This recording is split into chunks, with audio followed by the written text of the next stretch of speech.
Good evening, everybody. Welcome to the meeting of the Western Area Planning Committee. My name is Councillor David Beeman and I'm chairman of this committee. Members and officers, please raise your hand to indicate that you wish to speak. Please keep your microphones on mute when you're not speaking. Please can I also ask any questions that get brief and to the point. We'll be timing speeches this evening, and an alarm will sound when you speak for 4 minutes. And I intend certainly, because we've got a question agenda before us, it'll be 4 minutes. Definitely no excess of that. Right. Okay. Apologies for absence and substitutes. Kimberly. Thank you, Chairman. We have apologies for absence from Councillor Isherwood, Councillor Keane, Councillor Mirrlees and Councillor Blishan. And we have Councillor Stephen Mulliner and Jerome Davidson substituting tonight. Thank you very much. The minutes of the last meeting. Can we approve the minutes of the last meeting, which was held on 23rd of February, as a correct record of the meeting? Agreed? Agreed. Thank you. Declarations of interest, Kimberly. Anybody declare anything? None received prior to the meeting, Chair. And does anybody want to declare anything now? Oh, yes. Oh, yes. Oh. Yeah. Thank you. A non-pecuniary in the 3G pitch down at Walmer Hill. Because of my mayoralship, I have to agree some grants, but it won't cloud my decision making on the actual thing itself. Thank you. And Councillor Hess. Non-pecuniary interest, because I think this is partly funded by CIL money and I'm on the CIL panel. Thank you very much. Questions by members of the public, Kimberly? None received prior to the meeting, Chair. Questions from members. I think we have 2 questions from members, but they can relate. We had 2 questions from Councillor Edmund. Chairman, sorry, could I interrupt? I'm not sure whether Councillor Hess is right, but I too am a member of the CIL advisory board. But I regard those funding decisions completely separate to any planning permission considerations. But I do make the point that I am a member of that board. Thank you very much. I think you have been very careful in making that declaration. Anyway, okay, thank you very much. Council members, there's 2 questions from Council members. They'll be taken as part of the agenda items, yes? Yes, Chairman.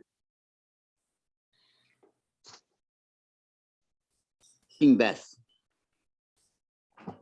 Thank you, Chairman. Nothing of any relevance to the items before you this evening. Right, move on to the meat of the agenda tonight. And the first one is applications of which is public speaking. And the first one is WA 2021-01616, the land at 2 the Reeds, Tilford Farnham, GU10 to 2DJ. Alterations to existing access track driveway as confirmed by correspondence received on the 10th of April 2022. Hey, that can be right. And the officer Dan to present, please.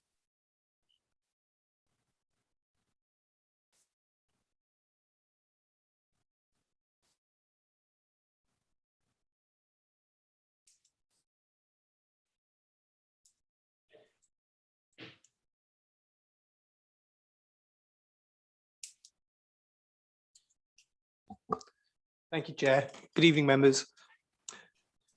I have the following written updates to add.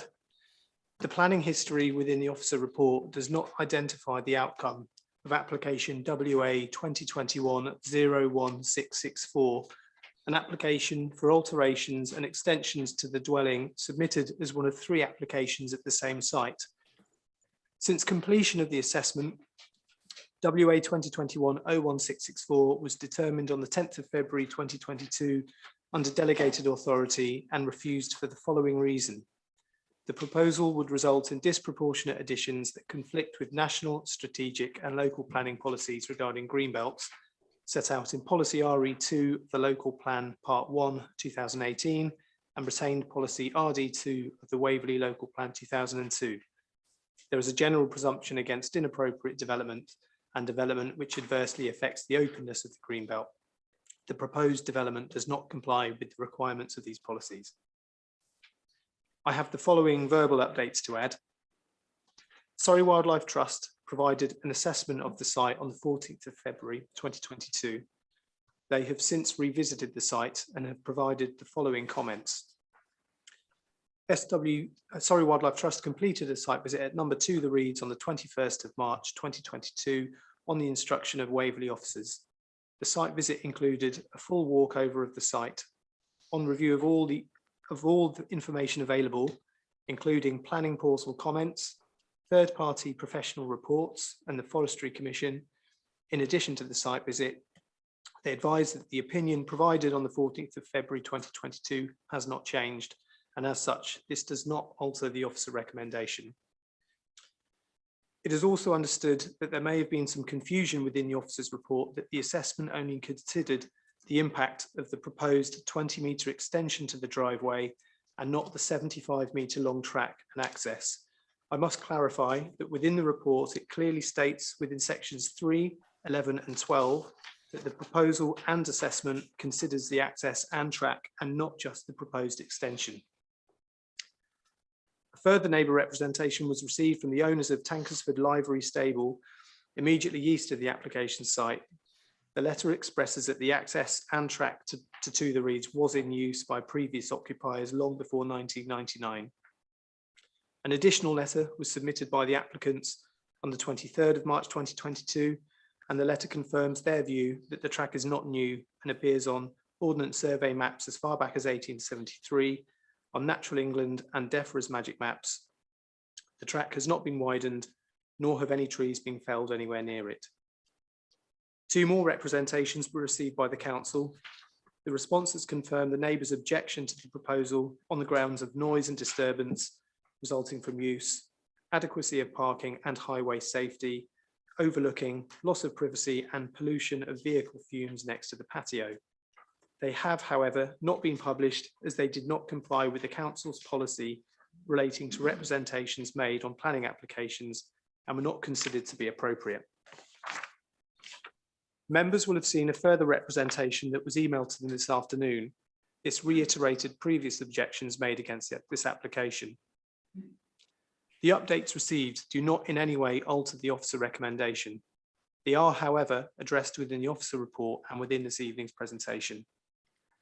Finally, the legal department have identified and the land registry have confirmed that there are 2 freehold titles.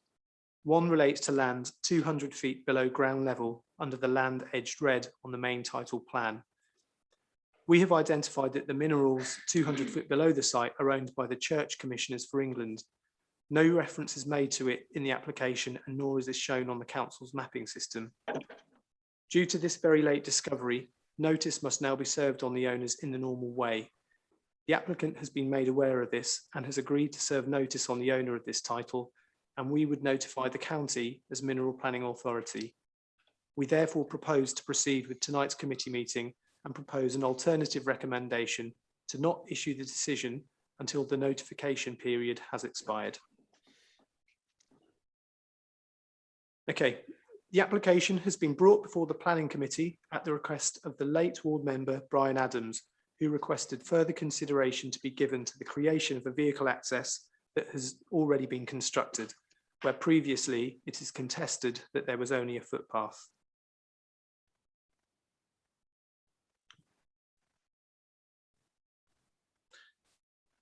The history to the site is complex. Permission was previously approved for extensions and alterations to the residential dwelling under WA 2019-1879. The applicant proceeded to build the extensions which were not in accordance with the plans. As such, an application was submitted simultaneously to this to regularise the development as built. This application, WA 2021-01664, was refused as mentioned. A further application at the same site was submitted for the erection of an ancillary outbuilding. This has been built and the application is pending and scheduled to be considered at a later committee in May. This application is for modifications to a track, access and new parking area to the north of the dwelling. The modifications to the track and access have already been made, with further track extensions linking the proposed parking area to the north of the main dwelling. Whether the access on the Reeds Road existed is disputed by local residents. Previous OS maps show the track and entrance as existing, as do the council's aerial mapping software StatMap, which dates back as far as 1999.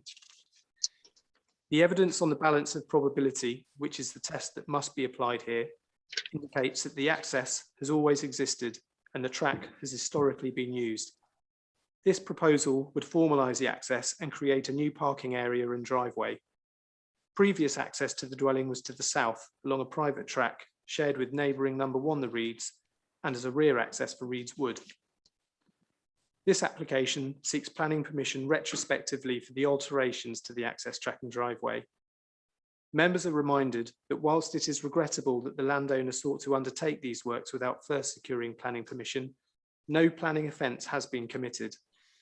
Your assessment of the proposal this evening should be no different to an assessment of works not yet undertaken.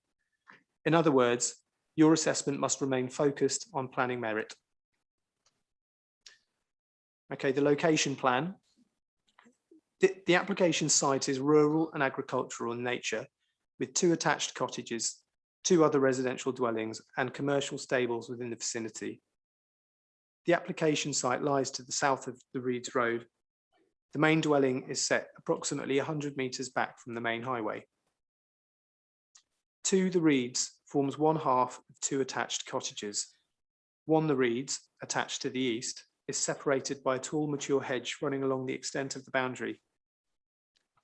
Reeds Wood is positioned southwest of the application site with a similar access track located 100 metres to the west of the proposed access of 2 The Reeds along Reeds Road. This track is approximately 200 metres in length and significantly longer and extends around the woodland to the west and southwest of the application site. This is the aerial view. The aerial shows the extent of the plot, the track and access to the application site and its relationship with neighbouring properties.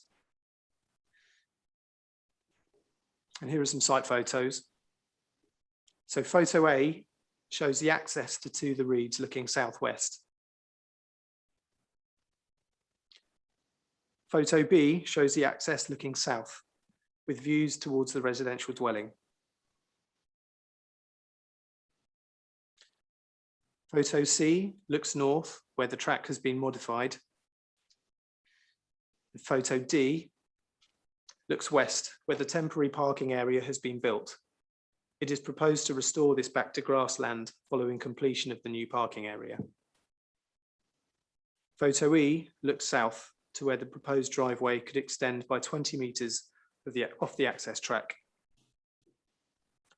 And then finally, photo F. This shows the access serving Reeds Wood 100 metres west of the access to 2 The Reeds.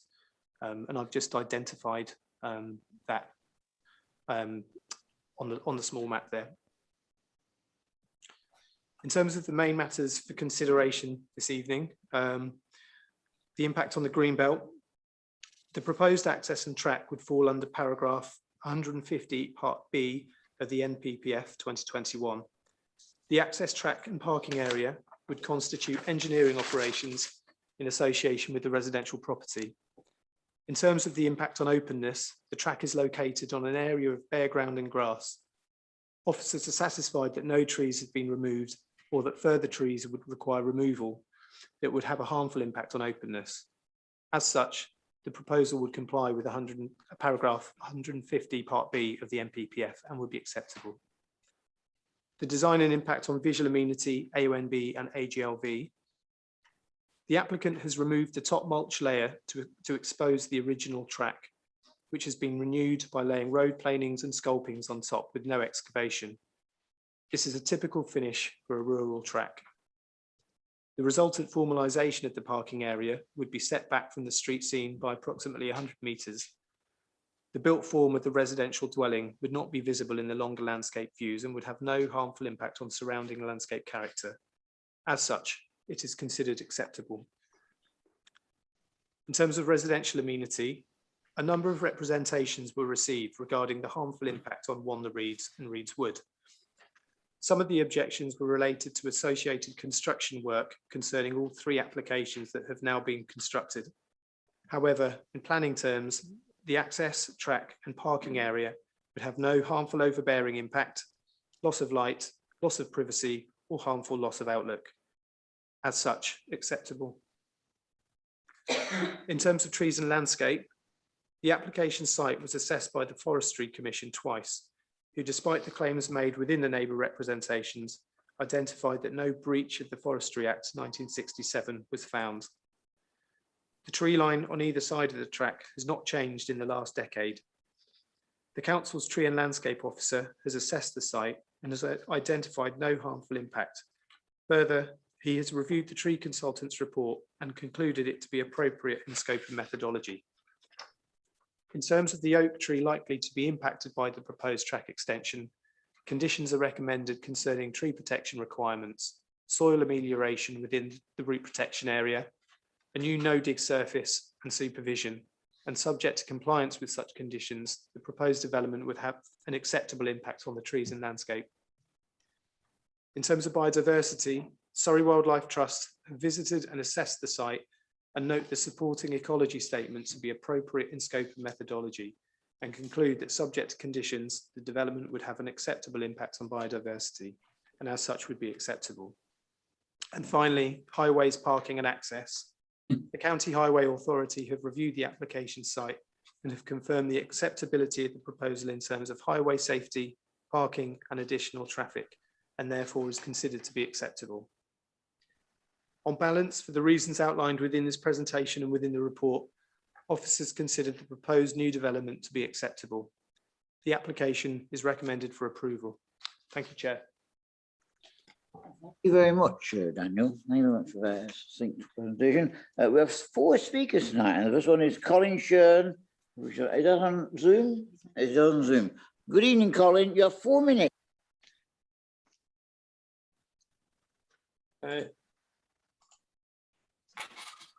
Thank you, Chair and councillors. The applicants claim there was a driveway to the north previously in use. No driveway or track is shown in the title deeds, and access to the property has always been to the south. The track would have been declared in the seller's property information form when the house was sold in 2019, and there is no track visible in satellite imagery or photographs of the property before building work started. The applicant is relying on an ordnance survey map from 1873 before cars existed, and OS maps do not often align with title deeds, and title deeds have primacy. There was a footpath, but that was never used as vehicular access for the 15 years that we've lived next door. Brian Adams had been to the property several times and knew this, which is why he called in the application. If a planning application had been submitted or photographs taken prior to carrying out the works, this could have easily been confirmed.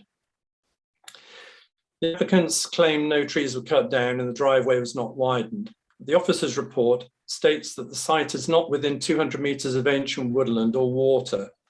However, it is adjacent to deciduous woodland and there is a risk of ecological harm. The Magic database shows this site is within priority deciduous woodland, is less than 100 metres from ancient woodland to the east and 50 metres from a pond to the south, so there is significant risk to ecological harm. In November 2019, within months of moving in, the applicants had diggers and chainsaws working in for 2 weeks in the woods. The ground was reprofiled, trees and their roots were pulled up or buried. A member of the public, Peppy Dad, submitted a TPO application with photographs of the diggers and trees felled, but it was refused. The applicants state that no trees were removed and then say that veteran trees were removed and the woodland tidied up. But those veteran trees are a key component of a woodland ecosystem. Clive Smith from Surrey County Council concluded that trees had been felled. I managed the woodland for 15 years for the previous elderly owners and can point to every single tree that has been removed. The Forestry Commission report, arboricultural and ecological surveys were carried out more than a year after the works were done and can't be relied upon as the applicants didn't declare the work that had been carried out. This site is in AONB, and AONBs aren't just bits of land on a map, they're a national asset, and they need to be protected, especially woodland that has taken centuries to become established. And that's why they're specifically protected in NPPF and the New Environment Act. The applicants claim they merely resurfaced the existing track and did not widen it. The track has been widened from 5 feet to 15 feet. It was dug down by 2 feet. Hardcore, a plastic membrane and a stone surface has been installed. We have submitted photographs showing this and a simple test excavation which confirmed that these are the facts. The arboriculturalists stated in their report that no mechanical excavation should be used and a specific above ground protective system should be installed. Diggers were used and no protective system has been installed, including the protected tree in the garden. The new driveway does not meet building regulations. The original driveway to the south provided turning space for a fire engine and level access to the house. The new driveway provides no turning space and steps to the property. Building regulations state you will need to make sure that any alterations do not make access to the dwelling any less satisfactory than it was before. So, for example, changing levels to introduce steps where none existed before would be a contravention of regulations. NPPF states inappropriate development will not be permitted unless very special reasons exist. As there is a perfectly usable driveway to the south, I do not believe very special reasons exist and recommend this unnecessary driveway is refused. 4 minutes, Mr. Sheen.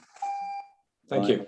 Okay, thank you very much. The next speaker is James Deverill, who I believe is actually with us. James, you've got 4 minutes too.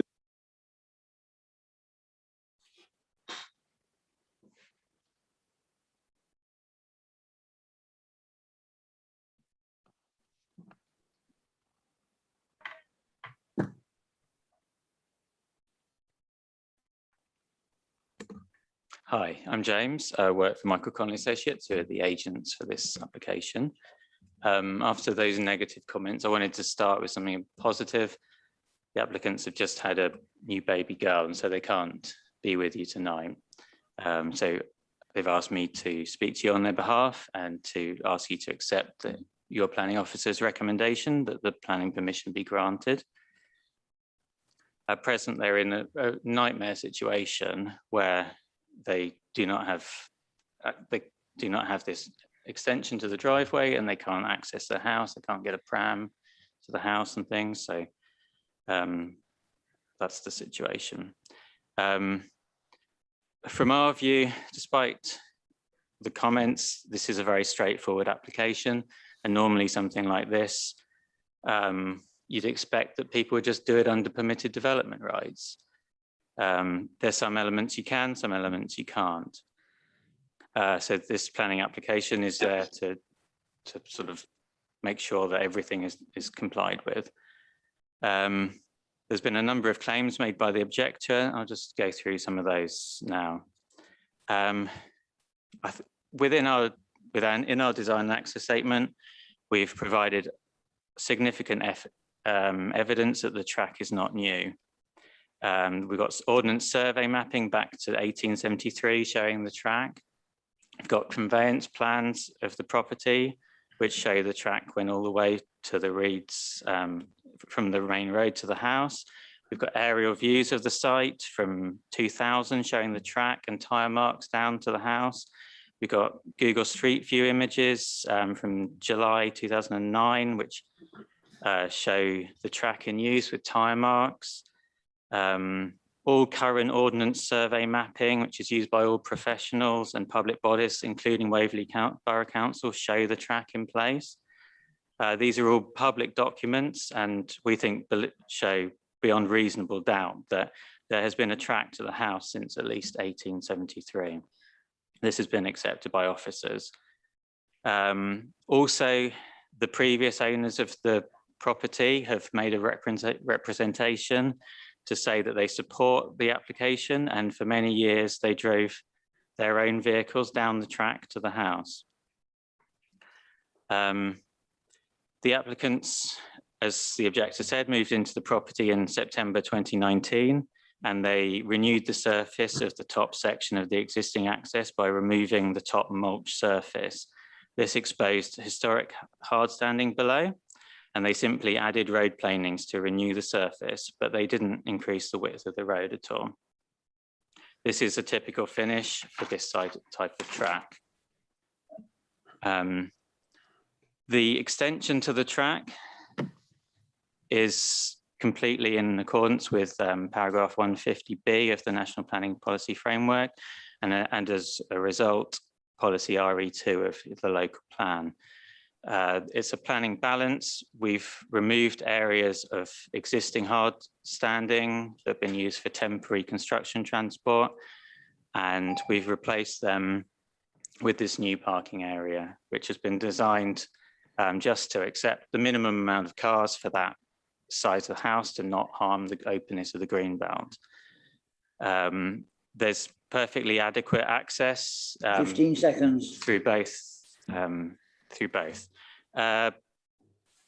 I just urge you to trust all the professionals, all the public bodies who've been through this, Surrey Wildlife Trust, your planning officers, Natural England, Forestry Commission. Thank you. Thank Right. First public speaker is Deborah Lee, who is also on Zoom, I think, from Tilford Parish Council. Deborah, you've got 4 minutes. Thank you, Speaker. Good evening. My name's Deborah Lee. I'm the chair of Tilford Parish Council. As a PC, we always try and offer a neutral view with our local knowledge, and that's what I'm going to try and do here this evening. In the original application, which we discussed in our meeting in July 2021, we did object to the planning application, and that was on the basis that the arboriculturalist report had suggested that it may harm trees, and we do still maintain this position of objection tonight. That said, we're now in the unfortunate position that this driveway has been constructed, and it was constructed without planning, but our objectives are actually, they remain the same. So we want to ensure that no harm to trees and canopy cover in this mature woodland. As we know, it's a priority habitat for small mammals and protected species situated in AOB, AGLV and Greenbelt. And the area is, despite the planning statement actually comments, it is situated close to ancient and semi-natural woodland. So I think that's worth noting. Development in this area would usually require, I know this has been mentioned, very special circumstances, but this property has already got a driveway, and that's to the rear of the property. And so because it's already there, we can't see any special circumstances at this time. If it was without a driveway, I could see that this would be more reasonable. The Parish Council strongly believes that we should be taking steps to enhance our landscape and prevent any harm to the rural environment, and that does obviously ensure no loss of trees and canopy cover. Although the point of if the driveway was in existence does appear to have instigated a very big debate, it's clear that there's been an altered visual street scene. So as you drive past the property, the house is now incredibly visible from the road, and that's a change. So that's either tree felling, hedgerow removal, vegetation or woody shrub clearance, but it's very clear and it's very obvious and you can see it. As the design and access statement states, alterations have been made to the driveway already, and there's associated hard landscaping, which substitutes the change of material surface, but that also includes the extension of the driveway, which is close to the house, which is the other difficult thing for us. The driveway extension has amounted to a significant lack of residential amenity for the neighbour, because it's now clearly visible. There are cars visible from their bedroom. So residential amenity is obviously a common reason to object to an application. From the actual bedroom, users of the driveway can see in and out of that window, which obviously does understandably cause some disturbance. And that would have been avoidable had the applicant continued to use their existing driveway. So it's a sad case of affairs, but actually it wouldn't necessarily have had to happen. But following the declaration of our climate change emergency by both our county and borough councils and the commitment to increasing our tree and canopy cover, this also requires the protection of our existing woodland and maintain our carbon stock. So any harm to this is not something that we can support. So based on the potential harm to the environment in this valued area, the now visible view from the road and the threat to the residential amenity and privacy of the neighbour, we do object to this application. Thank you for listening. Well, thank you very much, Deborah. Right, we're going to the ward councillor, Councillor Julia Potts, who's also on Zoom. As you know, Councillor Potts, you have 4 minutes now, and you also have the advantage of 4 minutes at the end of the debate. So, thank you. Potts. Thank you, Chairman. I'll use my first 4 minutes wisely. I understand there are numerous difficulties faced by our planning officers and the statutory consultees in assessing this retrospective application, and they are all in a very, very difficult position, a position no one needed to be in had the planning process been followed as it should have been. So my thanks to the officers who've helped with some of the questions I've had over the last few weeks. This development, as everyone has said, but I will reiterate, is in AONB, AGLV, greenbelt, just about the most sensitive of habitats. And policy RE3 of our local plan states that new development must respect and enhance, where appropriate, the character of the landscape in which it is located. And I draw your attention to page 11, paragraph 10.2. Sadly, this does neither. The application's retrospective work and much of the potential damage, as outlined by both Councillor Lee and Mr. Shin, has already happened in this most sensitive of environments and habitats. Page 13 of the report, paragraph 12.4, officers talk about conditions if minded to approve tonight. Well, sadly, I think we've seen a blatant disregard so far for the planning process. So I'm afraid I have very little faith in that. And I would urge councillors to strongly think about any conditions and how they were and are implemented. Can I ask officers to just clarify a couple of points for me and for some of the neighbours and wider community, please? And that is that I've been looking on the DEFRA Magic database, and it seems to state, as has already been said, that the woodland's mixed deciduous certainly within 100 metres of ancient woodland to the east of the driveway. So could we have some clarification there on exactly what that means and where that puts us this evening? And can I also have some clarity on the distance to water, because I'm pretty sure that there is water within 50 metres at the pond at the Reeds farmhouse. And finally, I would like to draw members' attention to a couple of photographs that Kimberly has kindly printed out and are on the tables in front of you tonight. And that refers to one of the most critical aspects of this, and that's the loss of amenity to the neighbours. And the most severely affected, and it really is quite horrendous for them, is the adjoining property at number 1 The Reeds. And I would urge you to strongly members, consider that, please. If you look at the two photographs before you, you can see the first one, which shows very clearly how headlights, as people are turning in the proposed new driveway and that whole new area, shine into the windows, the bedroom windows at number 1 The Reeds. That because the orientation of this particular property was all changed when the last application was built out not to planning permission. That's the refuse application. And finally, due to the topography of the slope, I'd like you to look at that, please, if you would, and actually really think about the impact on the privacy and amenity of number 1. And for those reasons, I'd urge members, please, to refuse the application this evening. Chairman, thank you. I will be speaking again, if I may, to sum up at the end. Thank you. I thought you might. Right, all to the debate. Who wants to kick this one off? Councillor Deere. Good evening, Mr. Chairman.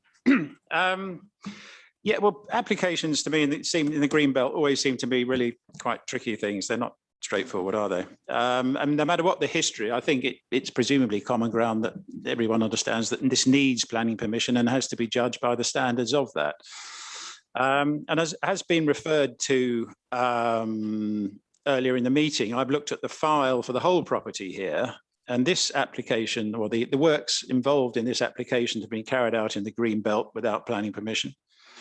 The extension of this property has been carried out in the Greenbelt without planning permission. And there's a building being put in the garden of this property without planning permission. Now that seems to me to present a pattern of gross and persistent contempt of the planning processes that we are all here to defend and discuss. But at the same time, I'm aware that each application must be considered on its own merits. So we're then into the usual greenbelt analysis and the wording of the National Planning Policy Framework and very special circumstances and so forth. And if this property didn't have an access, I think I would be looking at things like the highways safety aspect, which seemed to be acceptable, having been on site and looked. I don't know whether any trees have been felled, but if they have, they've gone, and there's really not much we can do about that. But there are two aspects that do concern me. One is the effect on the amenity of the residents next door, and I can see from the photographs that we've been provided with that could be a significant factor. And secondly, the fact that, as I've said, that an access does already exist. Now, as I say, the contempt shown by the applicant for the planning process tends me in one direction, but I'm trying to come to a balance on the actual matters that we are the subject of the application here. And I must say, I'm looking forward to hearing what other members think, probably before making my mind up. So thank you very much indeed, Mr. Chairman. And thank you very much. Who else wishes to speak on this item? All right. Councillor Coburn first, then Councillor James. I think we're all swithering with this one. Those of us who've known this area for a long time can certainly testify to it having greatly changed. You know, it was certainly better wooded, you know, you just couldn't see things that you can now see. So there has been a huge amount of change. Now, as you say, that may not be directly relevant to what we're looking at tonight.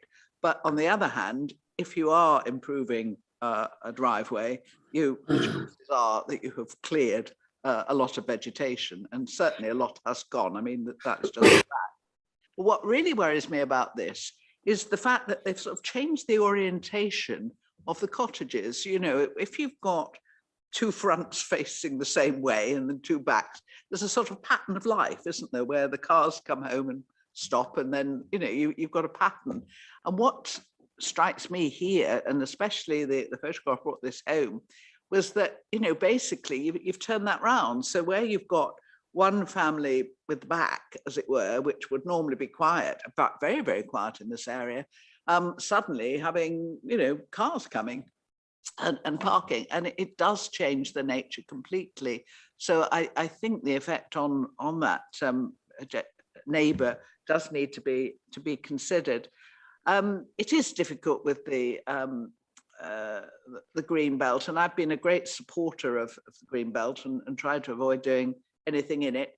In terms of engineering works, yes, I know what the MPPF says about that, but again, I think it was Councillor Lee who raised it. You know, you do need very special circumstances, and this track, the original track to the two cottages, I mean, I just assumed that was the track to the two cottages because that's what it's always been.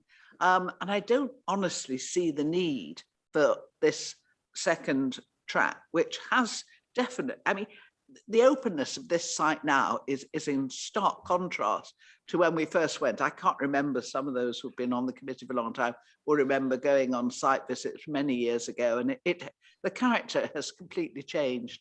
So I'm like Councillor Dear, like everybody sitting in this room probably, really swithering here, because we have got a change of character to the AOM being green belt, but what we're looking at here is one specific item and that's before us in this application.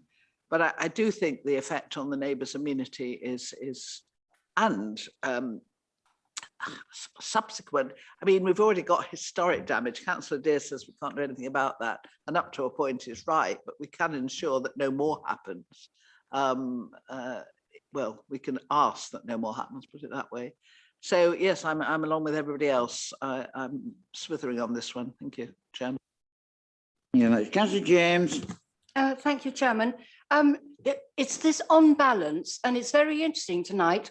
The balance is from the neighbour on one side and the applicant on the other, and that is definitely a balance.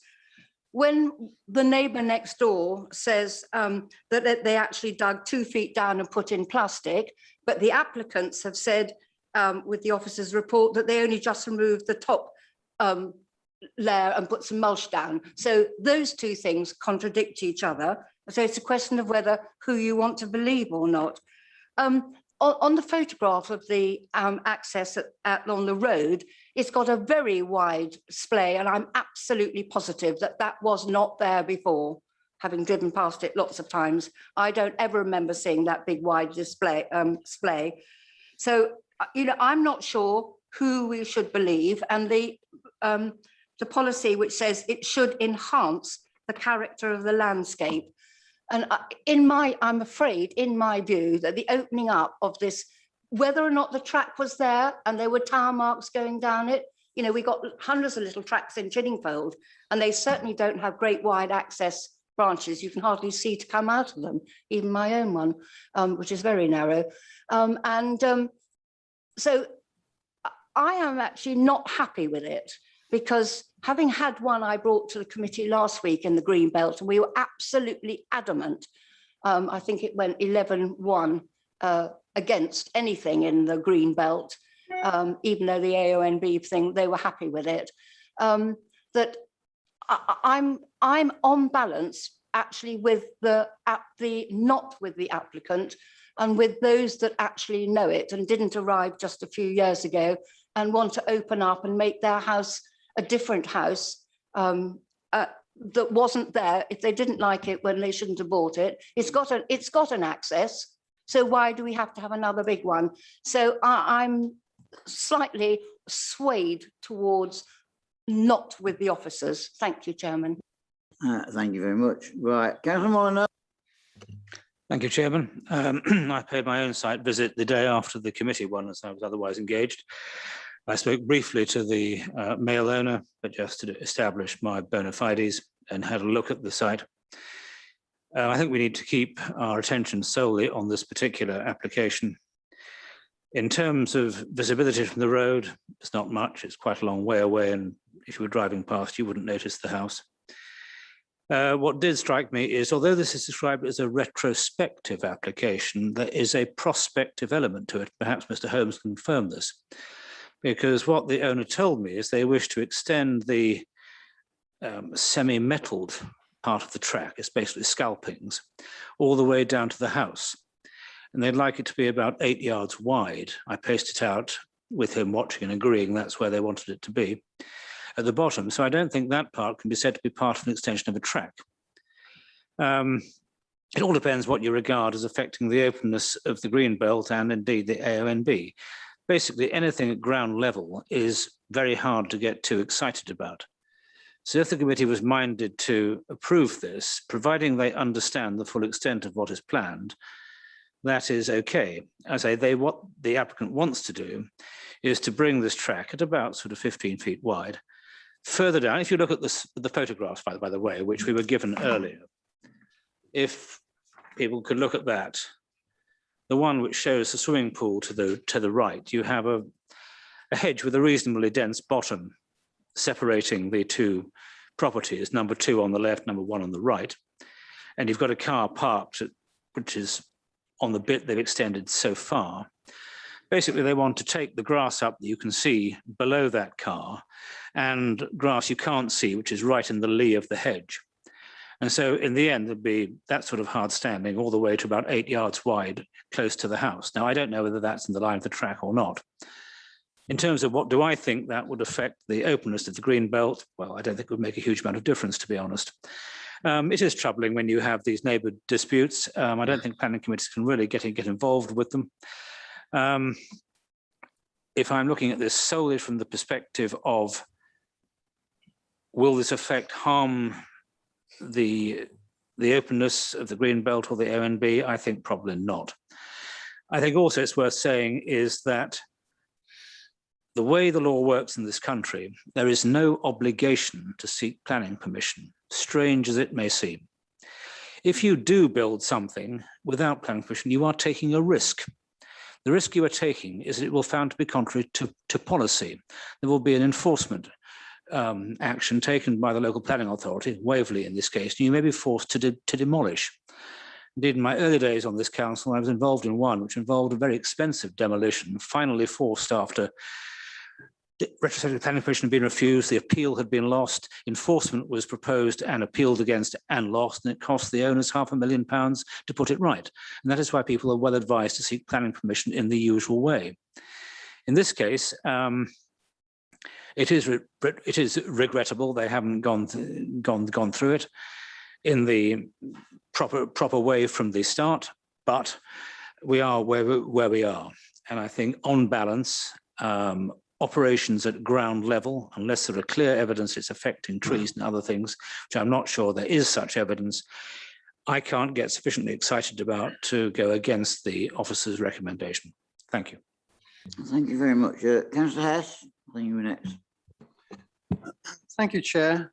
I'm afraid I take a rather different view to that was just expressed, because if I lived in the adjoining house where I have had the peaceful use of my garden since I've lived there, and then all of this takes place next door, which will mean vehicles coming up from behind and headlights shining on to the back of my house at night, engines running.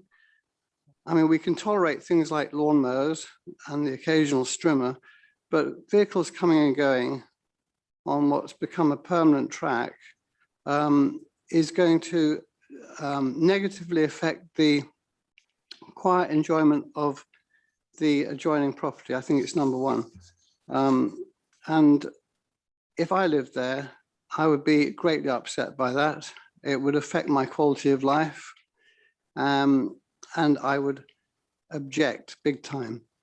So I think sitting on this planning committee tonight, I've got to put myself in the position of a neighbour who's going to be adversely affected. The property and the applicant does have access at the front. So I wouldn't support this, but I would like to ask the question, I don't know if it can be answered, but I will ask it, is if this is refused tonight, what will happen to the track? I mean, this is a retrospective application. Could the track be ordered to be removed, for example? It's just a question. I'd quite like to know the answer, but that's my position. Thank you, Chair. Motion to speak? I think there's a number of questions, particularly from Councillor Potts.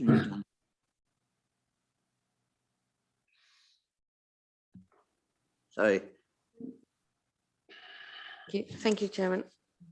I'm sorry, I'm struggling. Is on the page 23, we've got location plan, and we've got an area outlined in blue. I'm not. That's a neighbouring property, is it? The stables are owned by somebody else. So I think that's the first question I've got. And then the second question is the same as Councillor Hess. If we refuse this, what will happen? Will it be have to go back to what it was before, and how will that come about? Thank you. Right, and thank you, Chair. I'm not going to repeat all the arguments. I think all the arguments on both sides of the picture are quite constructive. So it's a very conflicted situation to me.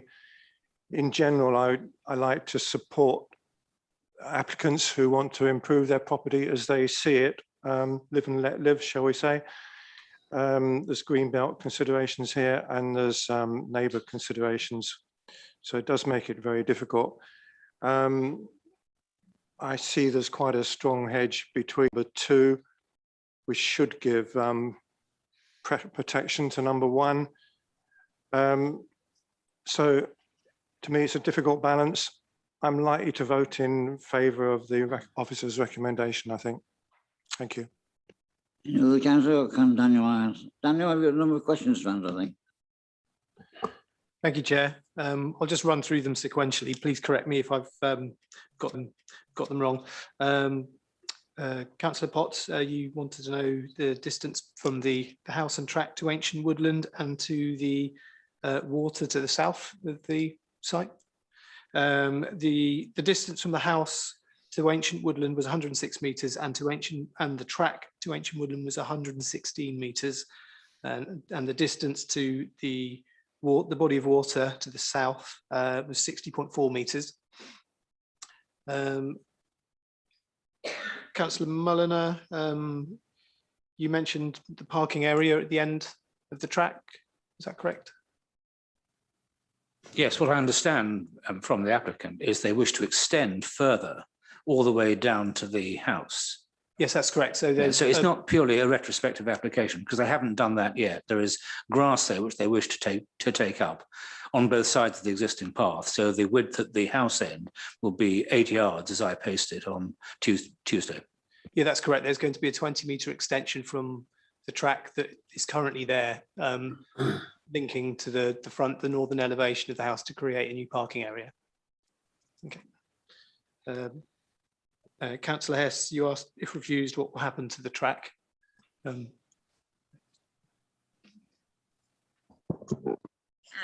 In terms of, should members resolve to refuse this application, there is a right of appeal in the normal way.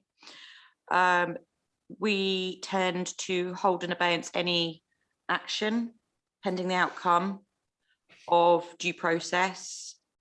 And should an appeal be dismissed, then we need to take a look at the appeal decision, look at the reasons for dismissing the appeal, and then make a decision on whether to enforce. If we did enforce, to answer your question, yes. I mean, it is conceivable that the track would have to come up.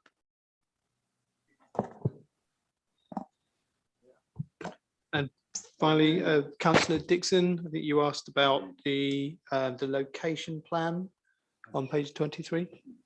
It's the plot that's in wider ownership of the applicant. Okay. Yeah, it's supported by the land registry certificate. Okay.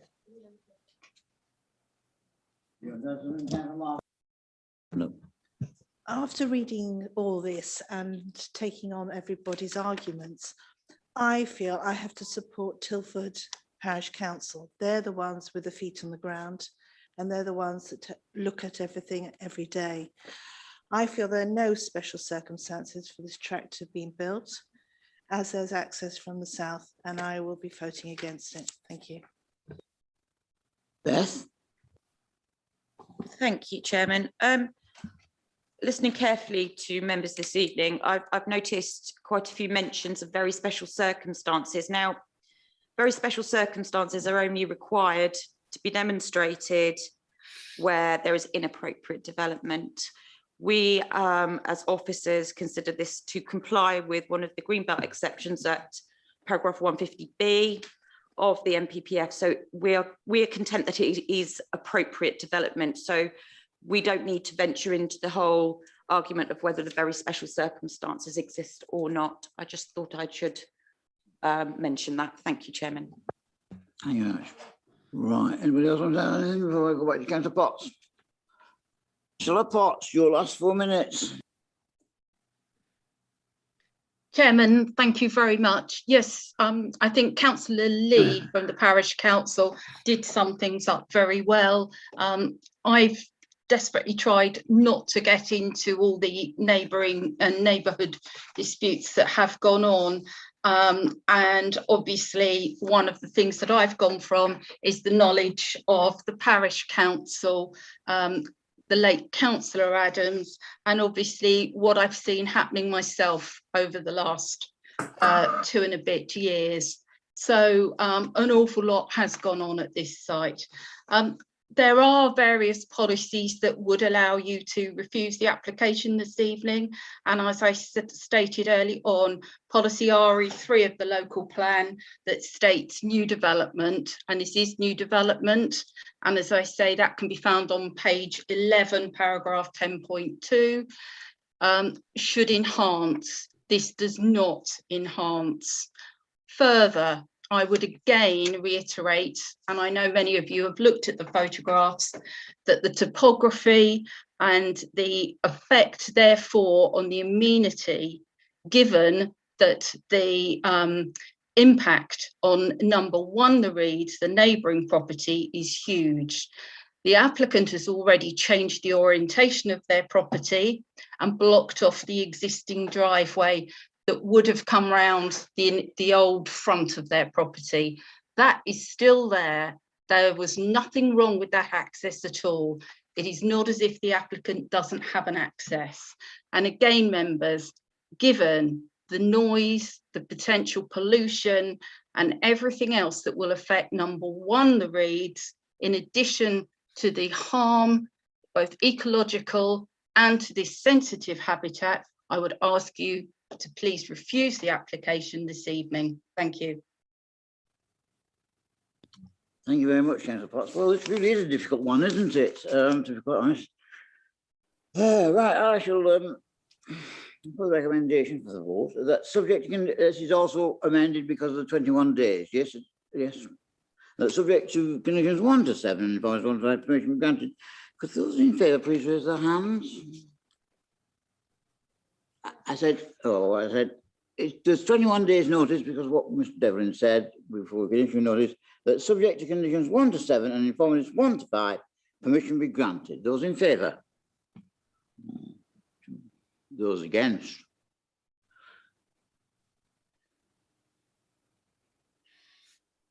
Abstain? 1. Thank you, Chairman. That's 2 in favour, 8 against and 1 abstention. So therefore the okay, let's move on then. So we have an alternative recommendation for them to refuse the application. Yes, Councillor Coburn?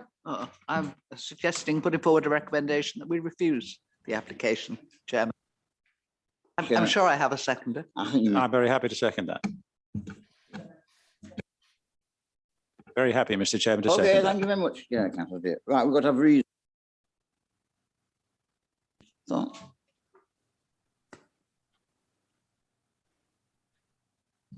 No, not RE3 as well. Yes, Beth. Thank you, Chairman. I would steer members away from Greenbelt reason for refusal.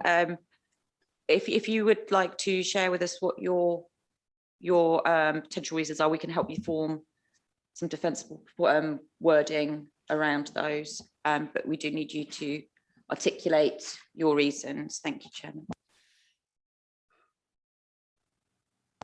I think Councillor Potts helped us out, with page 11 in the principle of development. I think some of the wording in there is what we feel that new development of whatever kind, whether it's engineering and whatever we call this, must respect and where appropriate enhance the character of the landscape in which it is located. And there's absolutely no way that this sort of urbanizing effect enhances. And remember, we are, Beth just said we don't concentrate on green belt, but in terms of ecology and biodiversity, this is a highly sensitive area.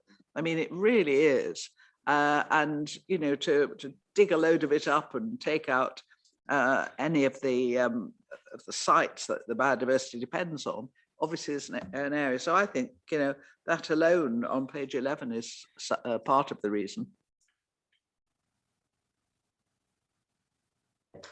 Thanks, Mr. Chairman. I was also going to suggest that a substantial diminution in the amenity of the adjoining owner might be was something that the committee seemed to be having in mind when we were talking. Thanks.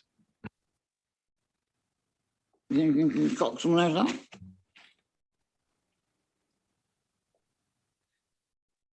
now? Thank you, Chair. I have the following suggestions. Number 1 on character, the proposed development would materially detract from the character and appearance of the AONB and AGLV in conflict with policy TD1 and RE3 of the Waverley Borough Local Plan 2018 Part 1 and save policies D1 and D4 of the Waverley Borough Local Plan 2002. And secondly, impact on residential amenity. The proposed development would, by virtue of its poor relationship with neighbouring dwellings, would result in a form of development detrimental to the amenities of the neighbouring dwellings by reason of harmful light and disturbance to number 1, the Reeds. Are you happy with that? Right, can we go to the vote? Those in favour of the refusal for the reason.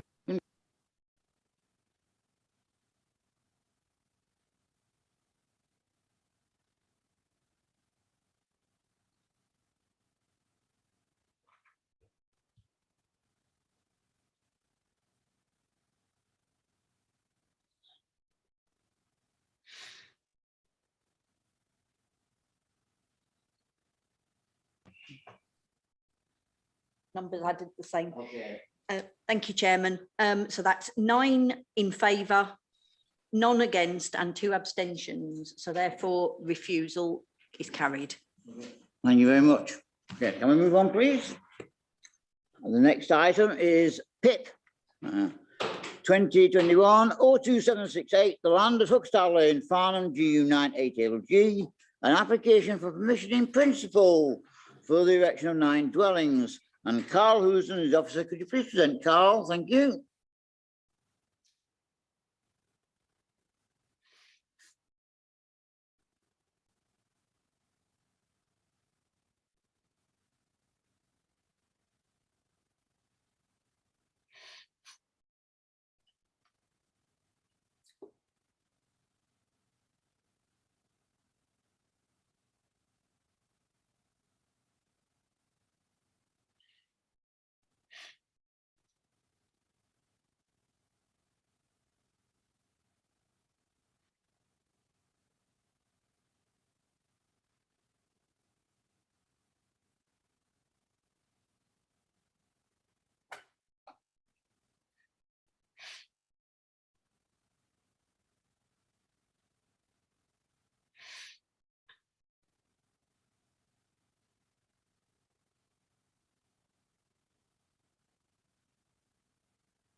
Yeah, thank you, Chairman. Good evening, members.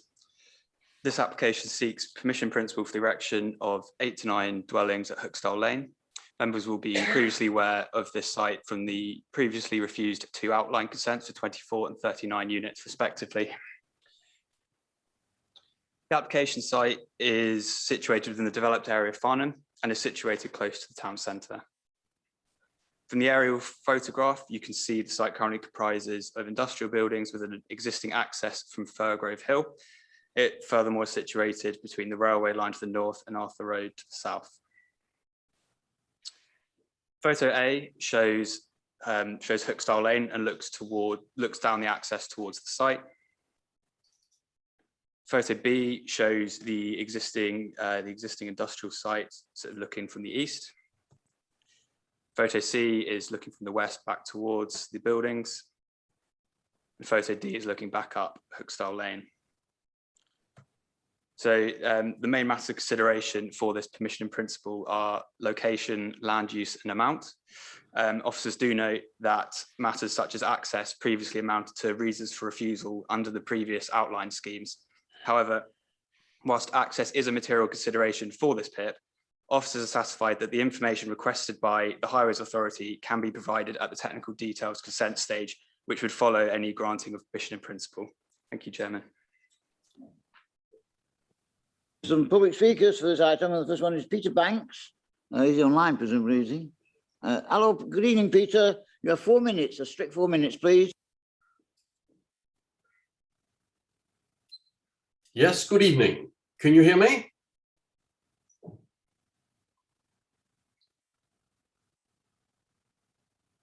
Yes, loud and clear, thank you. Yes, good evening. Thank you, Mr. Chairman, and good evening. My name is Peter Banks. I live at number 10 Arthur Road, just to the south of Hookstall Lane site. I've lived at this address for 30 years. My 2 daughters and 4 grandchildren also live nearby in the South Farnham area. I'm speaking for the Firgrove Residents Group, which was formed in 2018 to share opinions and to defend interests of local residents in response to the planning process for this extremely difficult site. This PIP follows 2 previous outline applications which were rejected on multiple grounds. 19 Labour responses have been posted, all of them objections. They show consistent objection to the development on all 3 key considerations for PIP and reflect the reasons for refusal of previous outline applications. There are also objections from other agencies, including Farnham Town Council and Natural England. First of all, location. The narrow plot sits between the railway and residential housing and is served by a very narrow lane joined to the main road at a dangerous junction with restricted visibility. Previous refusals have cited these safety issues and the difficulty of squeezing adequate quality housing onto the plot. These aspects of location are so significant that they are cited in all residents' responses and impact the very principle of development. Secondly, land use. Previous refusals concluded there was no justification for change of use from industrial to residential. Indeed, the site was specifically rejected for residential development in the neighbourhood plan. The site is still in use industrially, and statements that it is not viable, quite simply, do not stand up to scrutiny. Thirdly, the amount of development. 8 to 9 dwellings would be overdevelopment of this narrow and difficult site. In addition, there are other dwellings on this site which are not included in the PIP application. Now, the maximum permitted dwellings on a shared private drive is 6. Taking account of the other houses sharing access, an expert report commissioned by residents has concluded that this proposal is considerably in excess of the number of dwellings that could safely be accommodated on the site. Safeguarding the wider environment of this area is an important consideration for residents. It's all part of what makes Farnham an attractive place to live. Since the public consultation period, habitat has emerged as a key technical consideration for this application, although unfortunately documents were only made public last week. This is a complex area of law, but it has been admirably summed up by Natural England, who state that this site is, and I quote, unsuitable for permission in principle. Farnham Town Council have raised a similar objection, and I understand that Councillor Hyman will be explaining more fully the legal position. Residents are very concerned that councillors are being invited to ignore clear advice and precedent and to accept the absence of information on habitats mitigation. Finally, residents have consistently stated that we don't object to the principle of improving on this site, but we do want to make sure that the result is acceptable. In view of previous refusals of full planning applications, we do strongly question how a PIP can be seen as an acceptable alternative route, especially since it would appear that environmental requirements actually preclude the granting of a PIP. It has been stated by a number of residents, including me, that if there is to be a change of use, then the reasonable scale of development would be a row of 4 or 5 two-storey houses similar to those in Arthur Close. We object most strongly to this application. Thank you. Speaker we have, I presume he's also online, is David Murray Cox. 4 minutes. Good evening. My name is David Murray Cox, a director at Turley, and I speak in support of the application for this permission in principle for 8 to 9 dwellings. This site has a long planning history, and the council has considered applications for 39 and then 24 dwellings, with the most recent scheme recommended for approval by officers but rejected at this committee. Importantly, the most recent application was deemed acceptable by the County Council on Highways and Access Matters. In contrast to those earlier applications, this submission seeks only permission in principle. The determination of the proposal at this stage can only relate to location, land use, and the amount of development. All other matters, including design, amenity, appearance, parking, drainage, etc., are for what is called technical detail stage. This is the first stage in establishing that appropriate use and form of development. On the matter of location, this is a highly sustainable brownfield site close to facilities and Farnham railway station. In our submission, it is an entirely appropriate location for residential development.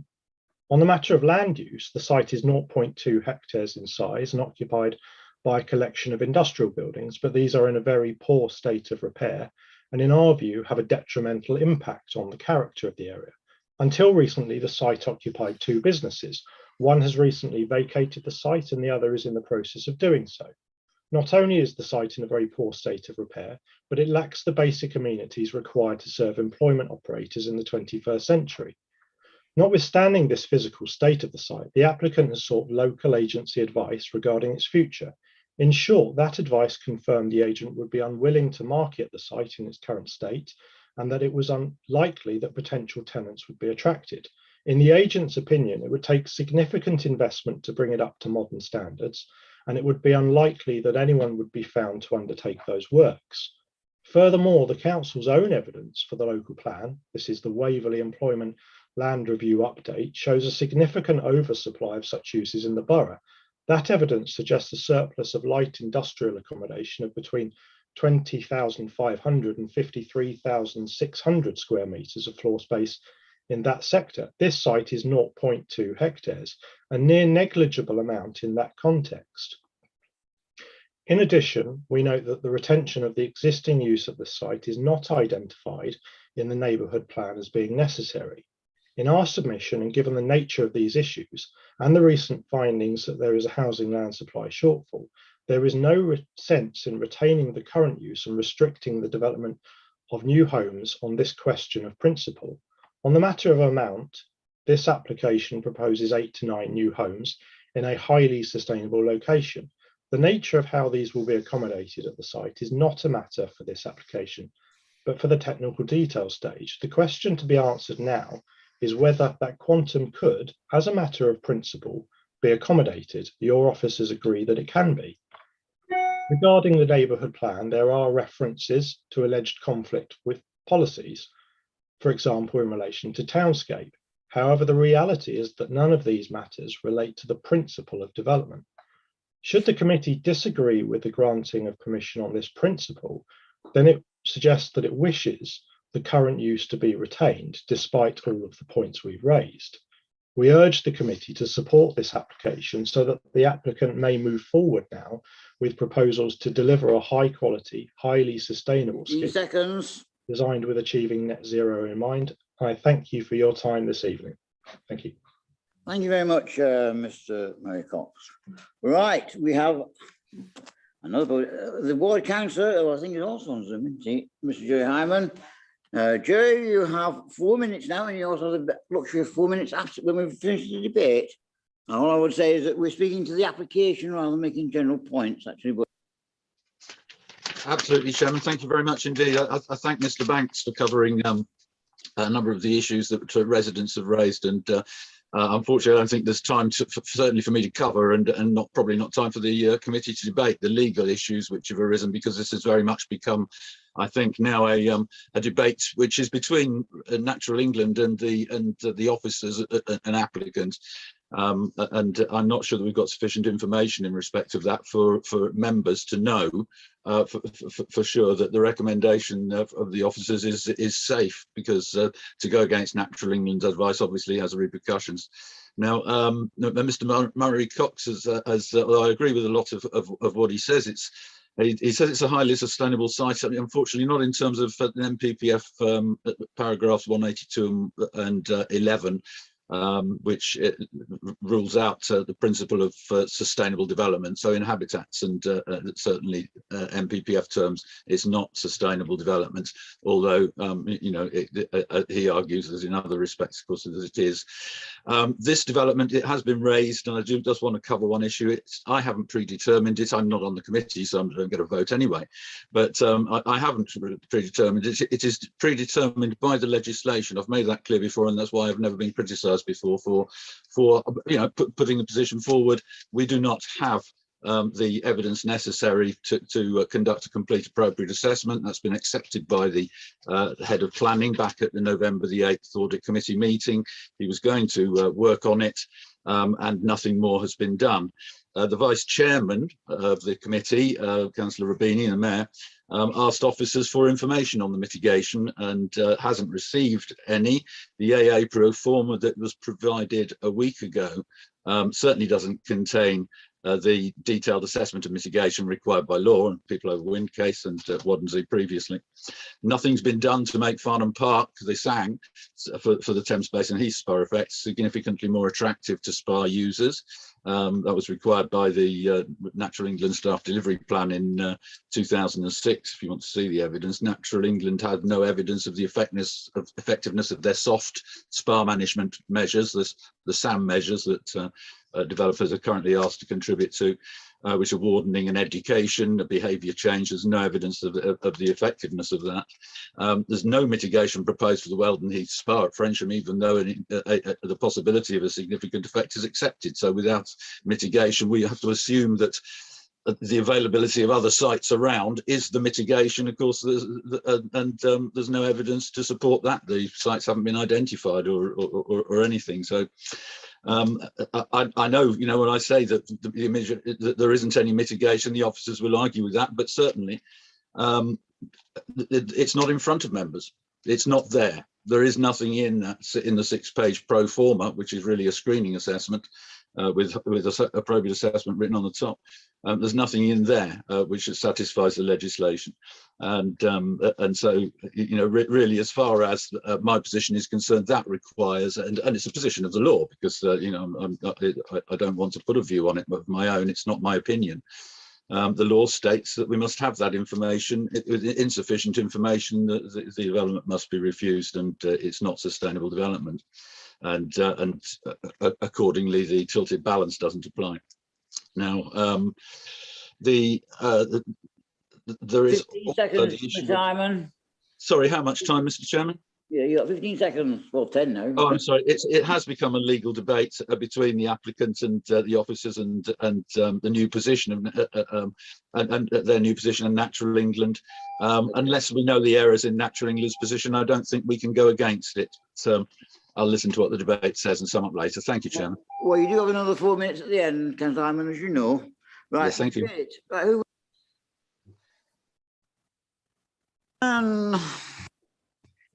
Thank you, Chairman.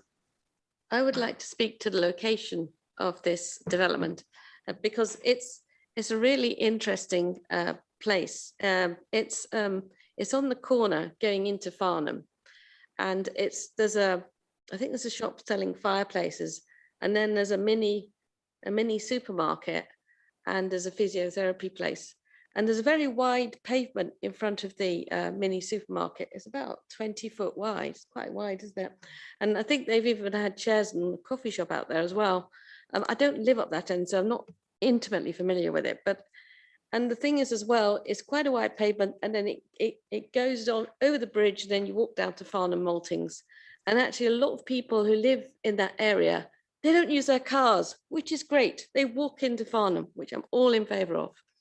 And they can, because they've got this really nice pavement, and actually the entrance to this road is raised. It's not like a road. It's sort of like the bump is like going over the pavement. It's not going over the pavement, but it's slightly raised. So therefore, if you add in 9 houses, and I know we're not allowed to talk about parking. I'm not talking about parking, but okay, 9 houses equals how many cars? That's 18 cars. Yeah. It's going to reduce significantly the location and the beauty of that location, and the amenity for the people who live there. Amenity for the pedestrians will be significantly reduced, and apart from anything else, it's massively blind bent. I'm so pleased that the Surrey Highways, for the first time ever, I think, is requesting further details related to visibility, access, and other stuff. But honestly, it is like the worst place in the world to bring a car out. So visibility is horrendous. And that's why I think that this number of dwellings on this site, this number of dwellings on this location is too high. And that's why I'll be voting against this. Thank you. Thank you very much. Councillor Mulliner, then Councillor Coburn, and Councillor Neil. Mulliner. Thank you very much, Chairman. Can I ask officers to confirm that they are asserting that there's an appropriate assessment in place?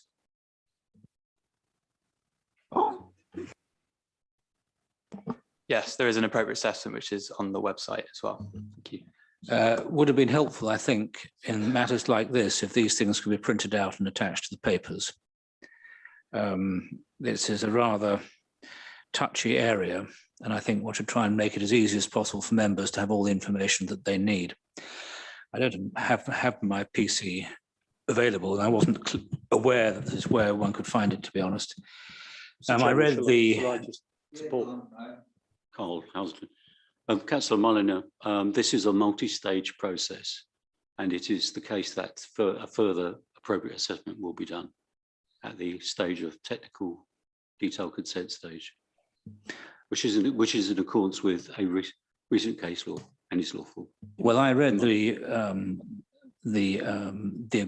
opinion and the decision, and it seemed to me that what was being said was that although a local planning authority can't require an agreement, a Section 106 type agreement in advance, there is nothing to stop the applicant, if they think it's in their interests, to actually volunteer to enter into such an agreement to give the mitigation that is required. So a well-informed applicant will obviously do all in their powers to make their application as likely to succeed as possible.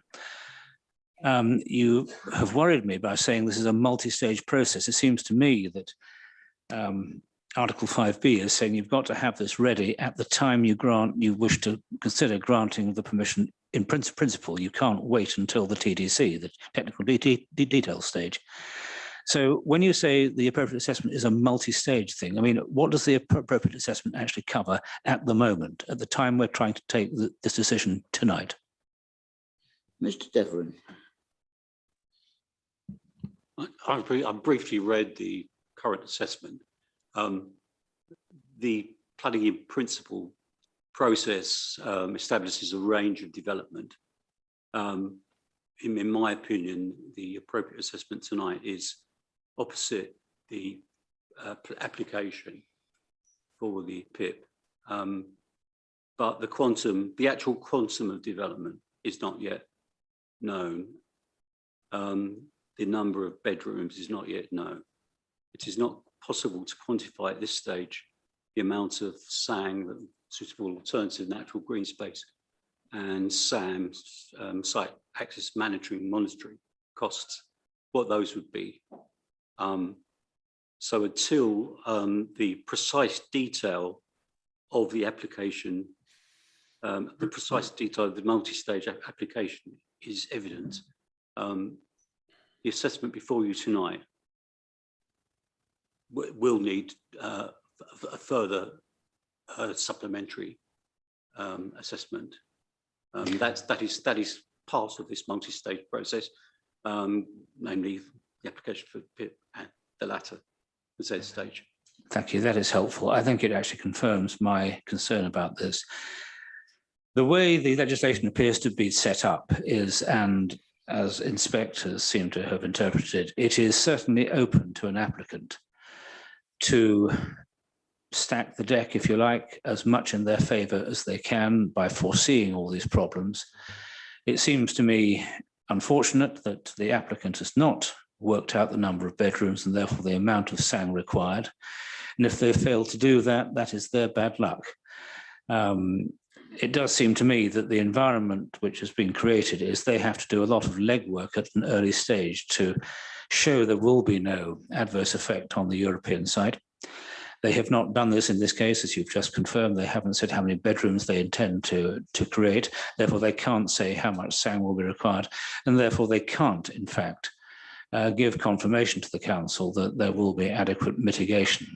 So while I am not in the least unsympathetic to development on this site, I don't think they've passed the test. So I, for one, will not be able to support the officer's recommendation unless someone can come up with a really splendid argument why my logic is wrong. Thank you very much. Councillor Coburn.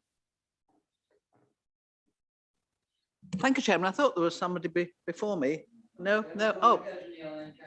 Oh, fine.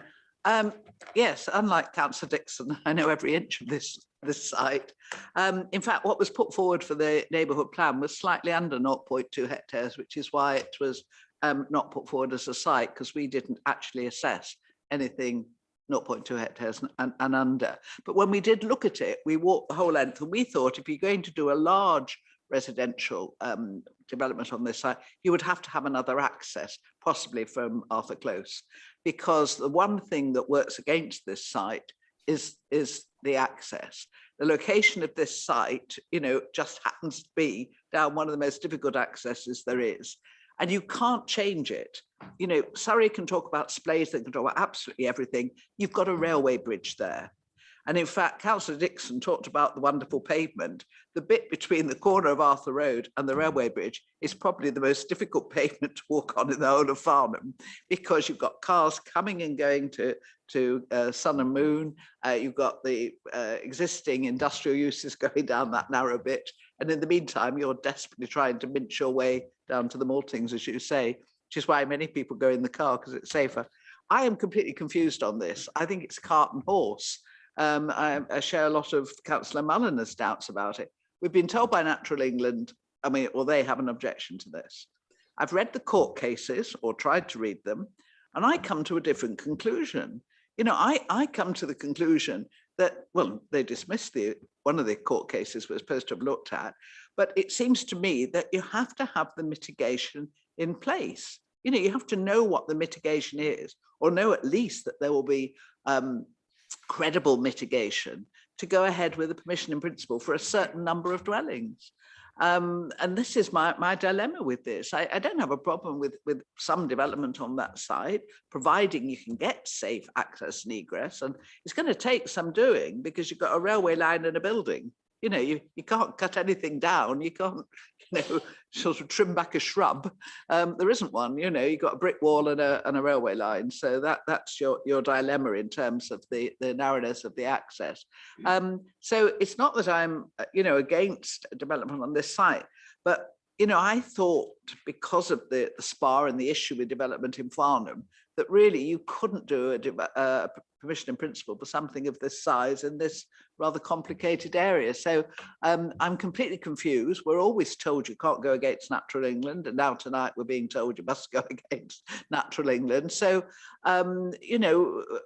please, who is right in this? Where are we going? Because I don't feel that we have got enough information about mitigation to go ahead and go against Natural England's objection. So if someone could help me out, I'd be very grateful. Thank you, Chairman. Do you wish to comment on that, Barry? The case that was cited by Councillor Hyman, I also looked at in detail, and that addresses the problem of a multi-stage application process. And this planning application in principle process is an odd one. The point of the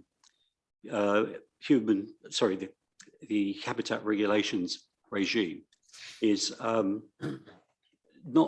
it is to address harm, so that the likelihood of harm is removed to the in accordance with the precautionary principle and to a level of almost criminal standard of proof.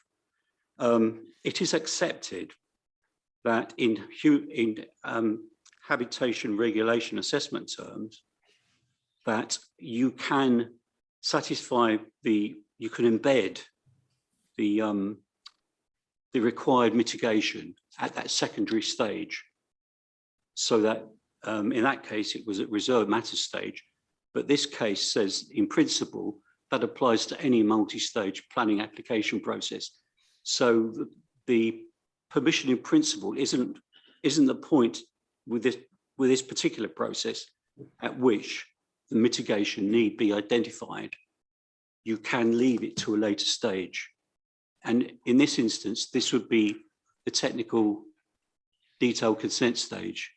And that is evidenced by the observations of the judge, which I've highlighted in the 2019 case, where the assessment was done at the last stage in the process. In that case, it was a reserve matters, but the judge says in effect, it applies to any multi-stage planning process. You don't need, in a multi-stage planning process, to have embedded the mitigation, identified and embedded the mitigation at the initial stage. Do you want to come back, Councillor? Yes, please, because I wasn't really talking about the judgment. I was talking about the appeal decision where it was dismissed. I mean, he looked at what the judge had said, but still dismissed the appeal. I know we can throw court cases around and appeal judgments. To me, it's still cart and horse. I mean, if you want to build 9 homes and you can put forward adequate mitigation, then, you know, perhaps this is a vehicle that can be used. But it strikes me that you could go through all of this and still never end up with any development, because further down the line, you just can't provide the mitigation. So why are we not demanding the mitigation now? Is that not what Natural England are doing? Demanding the mitigation now to enable us to give the permission in principle, rather than saying, yeah, well, okay, we'll give you permission in principle, but it's subject to this mitigation, which may never be acceptable. This is the problem with, through you, Chair, this is the problem with the planning in principle process. You will never be able to identify precisely the required mitigation at the initial stage, because it's always, as my understanding, it's my understanding that a range of development is applied for as being acceptable on that site. So in terms of addressing the habitat regulations requirement to remove any likelihood of significant harm, you are not going to know the quantum of development until the latter stage of this two-stage process, which is why we consider a secondary appropriate assessment done at the technical detail consent stage is the time to do it. In fact, the guidance says that is when conditions are imposed, and that is when the Section 106 agreement is entered into, because clearly the precise quantum of development is identified at that point. Can I just come? I'm sorry, Chairman. I'm so confused over this. It's cart and horse. Normally, when you give permission in principle, you've got a number, right? So you're telling me now that we can give permission in principle for 8 to 9. Now, but if they can't come up with mitigation, they can build fewer. And if they come up with even better mitigation, can they build more? I just don't know, because as far as I was concerned, we didn't give permission in principle in the Farnham area simply because of the SPA and the issues we had. And therefore, it just wasn't appropriate to come in with a PIP for something which was going to need mitigation further down the line. And that's why I'm talking about cart and horse. You know, I just feel that they can come in with a planning application for this, and we can deal with that, including the mitigation at that time. But, you know, giving permission where Natural England says no, and we haven't got any evidence of mitigation, just strikes me as well, I'll be very quick. The number of bedrooms is not known, which is required for the SAM and SPA and SANG assessment. So as I understand it, that's the problem. I wasn't aware whether a precise number of dwellings. It's a range of dwellings. So the number of dwellings isn't known either. So it's not possible to do an appropriate assessment. At least a final appropriate assessment at the beginning stage of a PIP.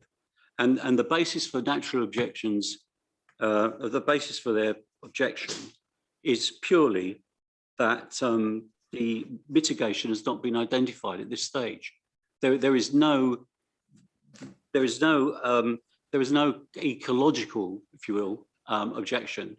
It's the mere fact that the process doesn't fit for them to be able to have a package of mitigation which they can look at and say, yes, that in our view as statutory consultee mitigates the harm caused by the development, because the precise quantum of the development has not been identified at this stage.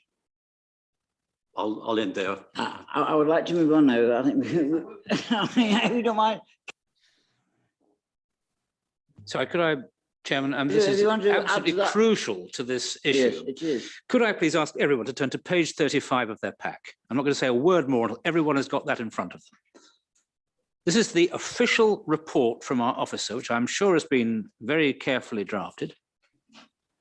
And I think I understand the English language. Permission in principle must not be granted for development which is habitats development, full stop. Habitats development means development which is likely to have a significant effect on a qualifying European site, full stop. This means for sites where development is likely to have a significant effect on a qualifying European site without any mitigating measures in place, the local authority, planning authority, should ensure an appropriate assessment has been undertaken before consideration of the grant of permission in principle. if the local planning authority is satisfied after taking account of mitigation measures in the appropriate assessment, including the et cetera, et cetera. Now, as I understand it, I mean, what our solicitor is saying makes perfect good sense, but it's not what the rules appear to be. And I'm not here to discuss how policy might be improved. We're here to apply what is in front of us. And it seems to me that because the applicant has, I think sadly from their perspective, not specified the number of bedrooms, therefore can't specify the amount of SAM or SAM required. Therefore, we can't possibly say that an appropriate assessment has been undertaken which meets that particular need. Now, for that reason alone, I've said before, I have no religious view about whether this is a good site or a bad site, and the locals seem to think that some development would be a good idea. But we are simply stuck by the fact that the rules as they state means this is habitats development at the moment, therefore you can't give a PIP for it. I wish it were otherwise, but I really do find it unsatisfactory, shall we say, that we appear to be getting one clear statement in the report, and our solicitor seems to be saying something slightly different, and it leaves me, like Councillor Coburn, in a very confused state. But as a lawyer, and the fact that National England have objected, I thought would be quite a good indicator that the precautionary principle, as they say, should be adopted, and possibly, as suggested, a proper planning application should actually come forward, where all these things will be there for us to consider. But this is a thoroughly unsatisfactory position for a planning committee to find itself in. This is a technical area. It's not been well explained, in my opinion, and I, for one, cannot support the officer's recommendation for these reasons. Thank you. Thank you very much for clarifying. Thank you. I'm equally confused by the last 10 minutes of debate, and thank the solicitor for here to try and help us, but I don't feel much more clear.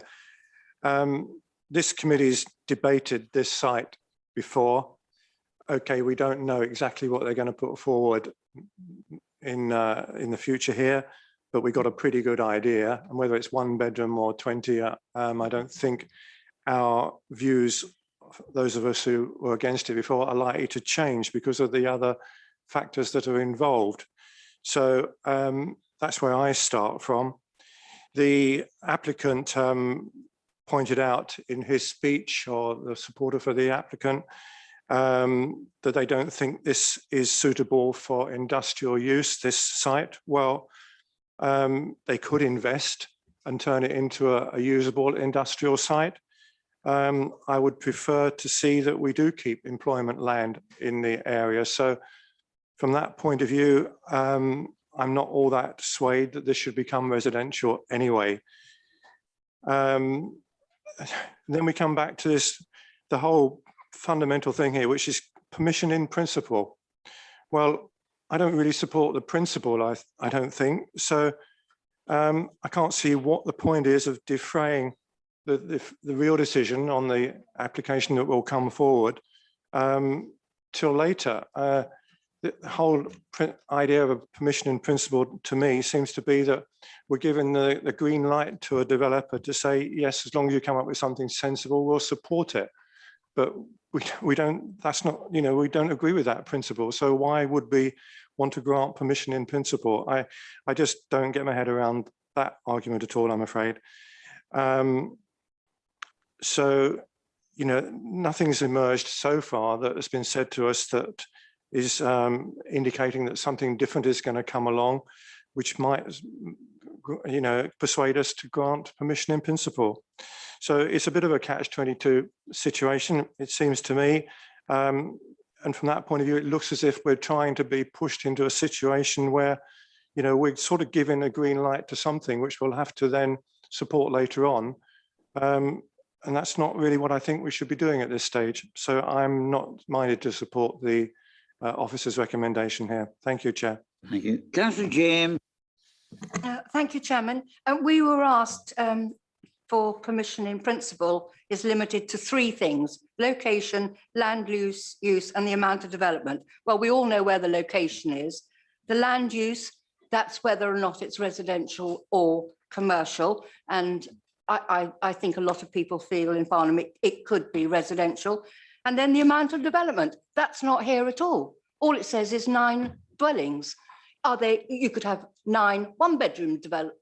That's how much. It doesn't say how many square footage it is. So I can't agree with it because the third bit isn't here on our agendas. So 9 dwellings, they could be 5 bedroom, 4 bathrooms, which is far too much, but 9 1-bedroom bungalows, single story is completely different. So in principle, I can't agree it because the third one isn't there. I'm sorry, Chairman. And Councillor Dear. Thank you, Mr. Chairman. Excuse me.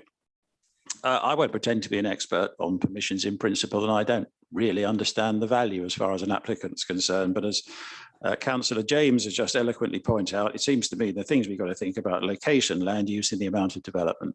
I think Natural England have got the wrong end of the stick because they're starting to talk about all sorts of detail that will be addressed at a technical design application and all the other matters that we would normally think about. All we are trying to think, all it seems to me we are being asked to talk about here is whether the location, the land use, and the amount of development is acceptable.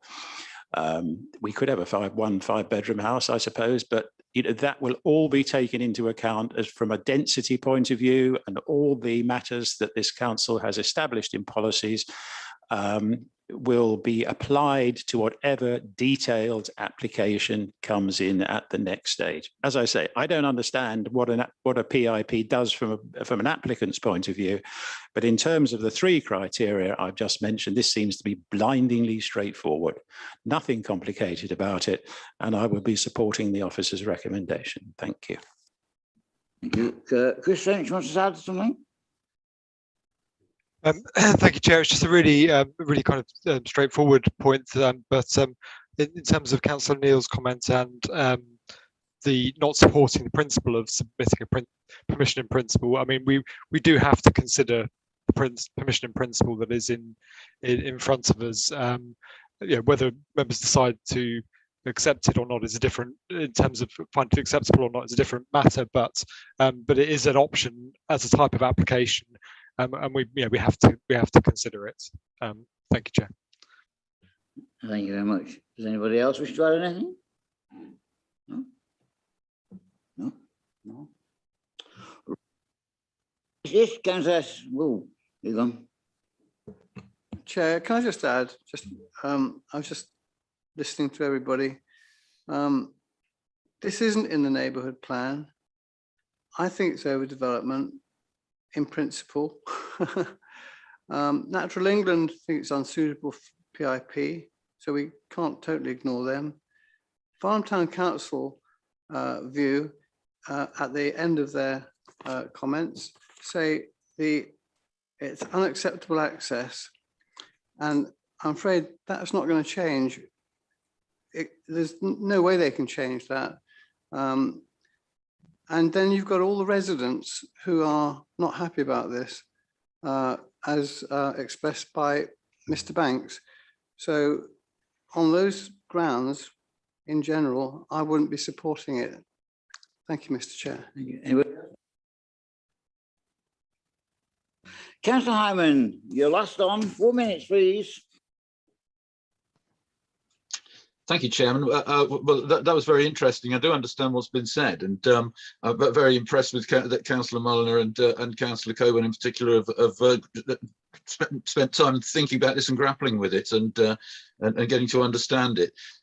It's accepted the AA is not complete, so it must be refused. That's very, very simple. But, I think Councillor Dears missed the point that it must be lawful.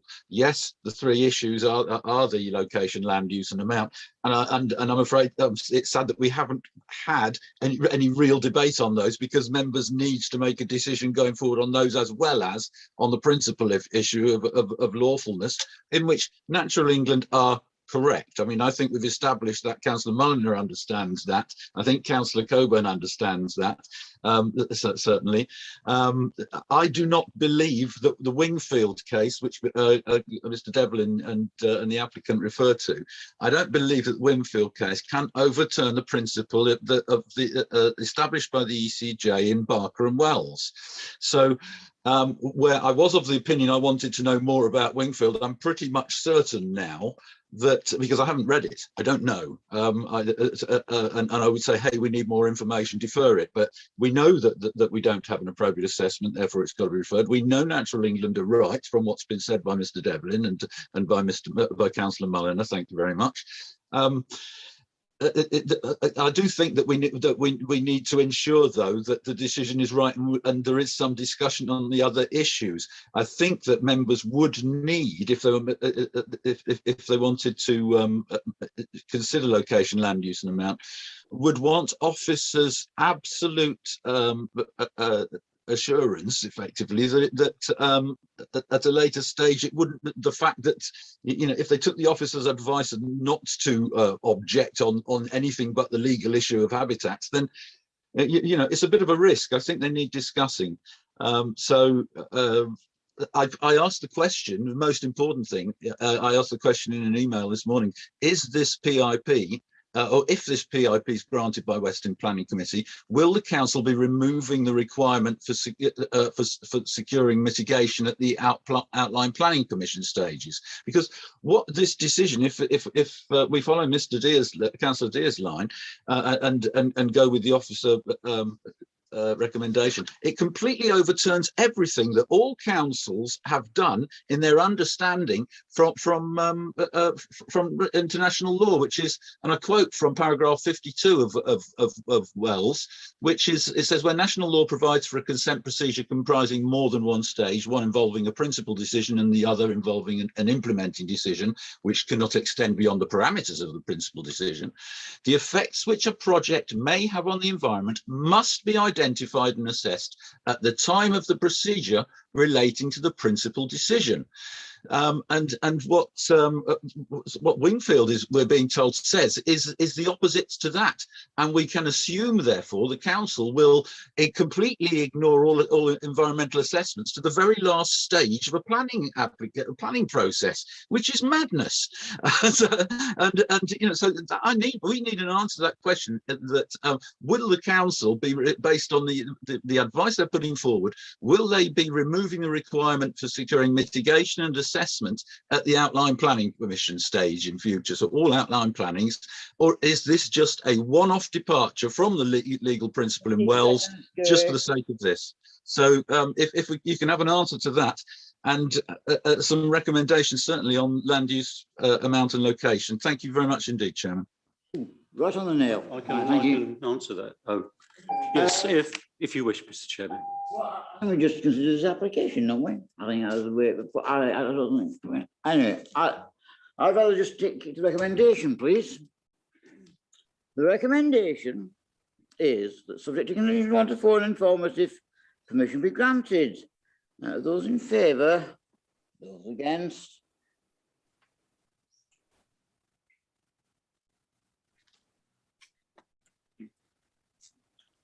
Abstain. Thank you, Chairman. That's 1 in favour, 10 against, and no abstentions, so therefore it's lost. Hang on. Right. Alternative recommendation. Councillor Coburn. That permission be refused, Chair. Second. Anybody wishes second hand? Oh, Councillor Mulliner. Right. Reasons. Oh, you on, Councillor Coburn? Well, going back to Councillor Mulliner's famous page 35, I mean, my worry about this, and I think it's summed up in about the 4th paragraph, is that Natural England have further stated that any mitigation proposed must be available now and secured for over 5 years to ensure its validity once the development reaches the TDC stage. And this is my issue, that if we are giving permission for mitigation that we cannot see and prove will be around, we are going against Natural England's advice on this. So I would suggest that what we can't do is grant permission, because we cannot guarantee that the mitigation for the permission that we're giving will be available in the timescale allowed for it. Can I deal with that? Sorry, in the case which I alluded to, and which has been read by I will stick to the case, I'm sorry. It's clear from this judgment that reading some of the key paragraphs in the judgment, it's stated, unlike the EIA directive, Environmental Impact Assessment Directive, The Habitats Directive has no stated objective that appropriate assessment is expected at the earliest possible stage. The distinction is that the EIA regime seeks to ensure consideration of relevant information at the first decision-making stage, whereas the Habitat Regulations regime is focused on ensuring the avoidance of harm to the integrity of the protected sites. And later, competent authorities shall agree to a plan or project only after having ascertained that it will not adversely affect the integrity of the site concerned, and if appropriate, after having obtained the opinion more widely. The relevant date is the date of the adoption of the decision authorising the implementation of the project. Here, that is the technical decision notice that grants, further to permission in principle, that grants the permission subject to conditions and subject to a 1 and 6 agreement. It's a peculiar animal of the PIP. Yes. May I come back? I mean, my issue with this is that the SANG in Farnham Park is running out. And we put extra new SANG in the FNP to cover that. Waverley, I was going to say renege, that's too strong a word, but Waverley did not go through and buy the land east of Farnham Park, which we have identified. So that hasn't come on. And we're relying on extra SANG to come on through development in Guildford. And we've got a SANG there. Now that SANG is very much to the east, and we're going to have a problem with other areas of Farnham. So we are already at risk in Farnham. We cannot cover the quantum of development that we've been given with the current SANG. You know, it's out of date, and we've got development like Cots Bridge coming on, which was going to consume its own smoke, but is now going to use SANG in Farnham Park, 350 if it goes ahead. So what I'm saying is we cannot guarantee mitigation in any way whatsoever in the Farnham area until we have SANG that can, you know, cover what we're given permission for. We can't do it at the moment. I mean, at the moment we have some SANG, but we can't guarantee it in the long term because we're going to run out at some point. It's a finite facility in Farnham Park at the moment. James. It's just that to add to that, what I cannot get to grips with is the third bit, which is the amount of development. Nowhere have we been told the amount of development. As I said, 9 houses, so you can't mitigate. I'm being asked to do something that is not here in the papers. There is no amount of development. Location is there, the use can be either way, but what is the amount of development? Yeah, but that would be one, that's my reason for refusal to add to it. There is no amount of development. Yes, I would suggest that the reason for refusal are 1, insufficient clarity about the amount of development, and 2, that it appears to be habitat development with inadequate definition of mitigation to remove it from that classification. That would be sufficient, I would think. Thank you very much. Carl? If I come back to what Councillor James just said with regards to the number of bedrooms, etc., there's no sort of method in PIP to condition any plans or anything. So it is very much a range of, and as you said, it could be a bungalow, it could be anything. That I think that's what we're sort of having to consider. Could anything between 8 or 9 units, which is the range which has been given of anything, could that be facilitated at the site? And that's what we're here to consider for the PIP. Thank you. Can we put the Councillor Mulliner's words to the vote? I think that's it. Yes? Yeah, you have a second, I'm sure you will have. Anybody? Yes, Councillor Corbyn wishes to second that. Can we vote on that? What is it highlighted is that PIPs are really quite awkward, aren't they? Sorry. Yeah. Hello, Chris.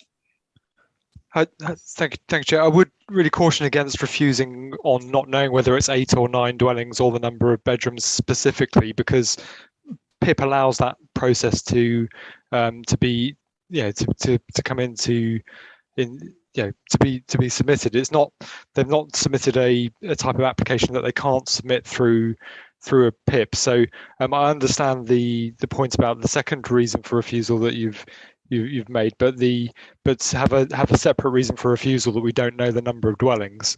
I would say it would be, given that they can submit a PIP and they don't have to say the precise number of dwellings, I think would be very difficult to defend. Thank you, Chair. Sorry, could I just ask for clarity? What is the purpose of stating the amount of development if it doesn't involve a certain, I mean, is it allowed to be completely approximate, or is there meant to be some degree of definition as to what is intended? My understanding is specifying between 8 and 9 is sufficient for purposes of considering a PIP. Carl may be able to,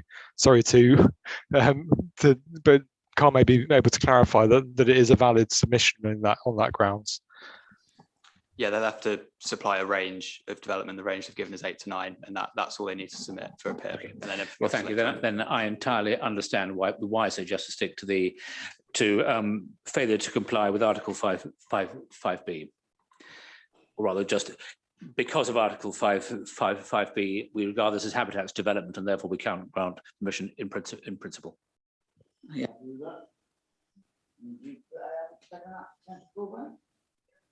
I will put that to the vote then. Those in favour, please raise their hands. Those against? Oh, sorry. Sorry, could we have the favours again? Okay, thank you. And those against? Abstain? Yeah, I know. Okay.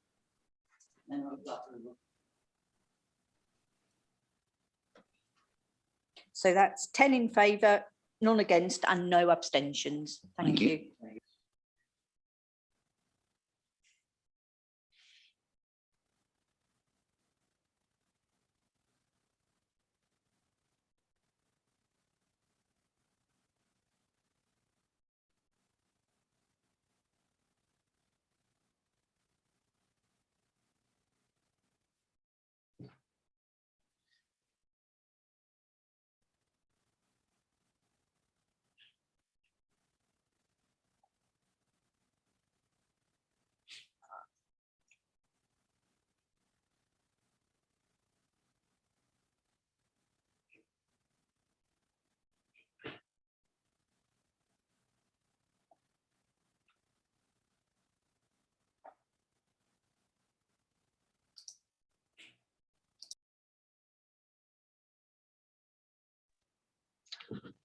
Chairman, may I ask, we didn't hear anything. Is this a comfort break for 2 minutes or 5 minutes or 5 10 minutes, 5 minutes, by 1 minute past 8, I shall recommence. Thank you, Chairman.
Right, the next application is WA 2022-00039 Riverside Court, Hawthorne Drive, Farnham. We're missing application under Regulation 3 for the erection of extension and alterations to existing flats by 2 flats. But we're missing the officer. Do we know who he is?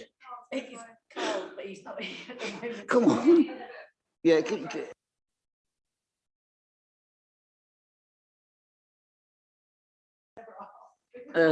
the way the system works, actually. We're missing Carl.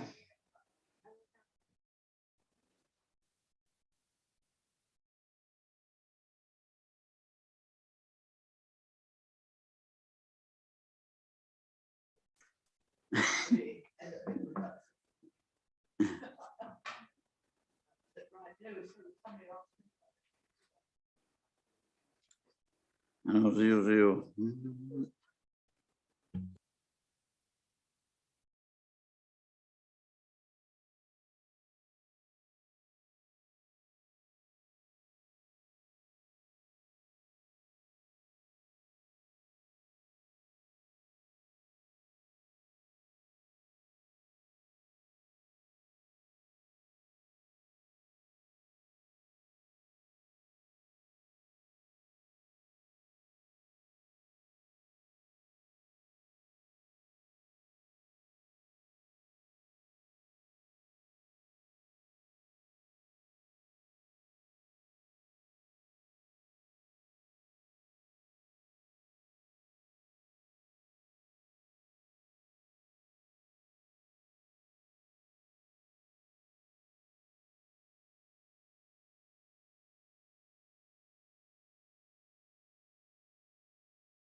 We'll leave that one to the.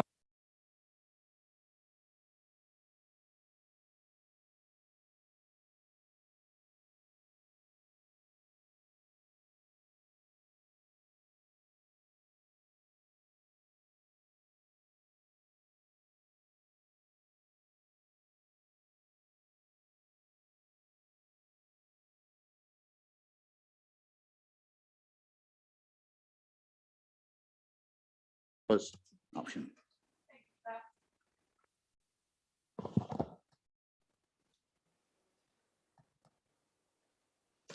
I have 3 verbal updates for this application. Update 1, an amendment to condition 3 to remove part F and G, as this information has since been provided in relation to trees.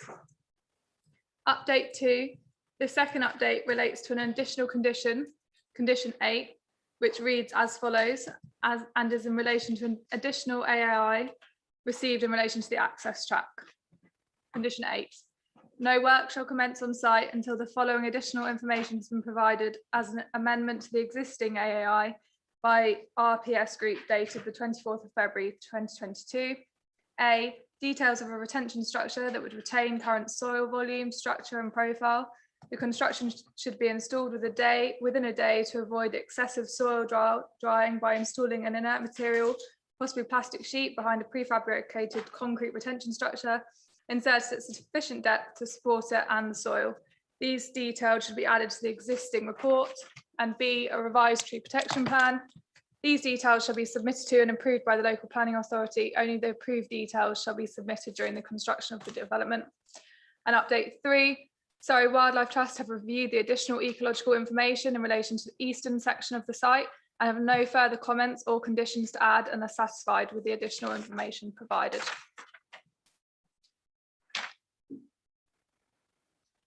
Chairman, well, I'm grateful for the update. Is there any reason why this wasn't given to us in writing?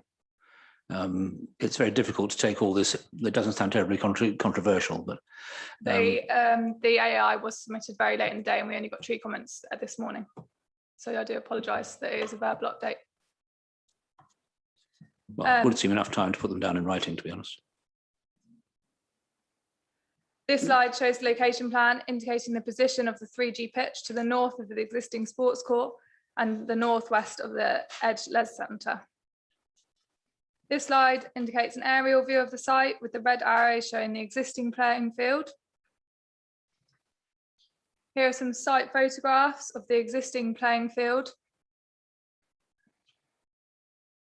And here are some site photographs indicating the existing athletics store and also the existing access track and parking area. The existing athletic store, which you can see in the photograph, is to be demolished. Here is a site plan of the proposed development indicating the replacement vehicular access to the southeast, the replacement athletic store, and the proposed 3G pitch to the northwest. This plan shows the floodlight positioning around the 3G pitch. As you can see, they're proposing 6 floodlights with a height of 15 meters each. These elevations are around the perimeter of the 3G pitch. There will be 4.5 meters in height around the external perimeter, with a 1.2 to 2 meter barrier to be installed to allow a spectator area within the pitch perimeter. These elevations also indicate the proposed athletic store, which is to be repositioned within the site. And finally, this is one of 3 of the proposed visualizations. The other 2 are on your pack of the proposed development. As you can see, it's positioned within the wider leisure centre context, and it also demonstrates the existing screening provided by the trees within the site.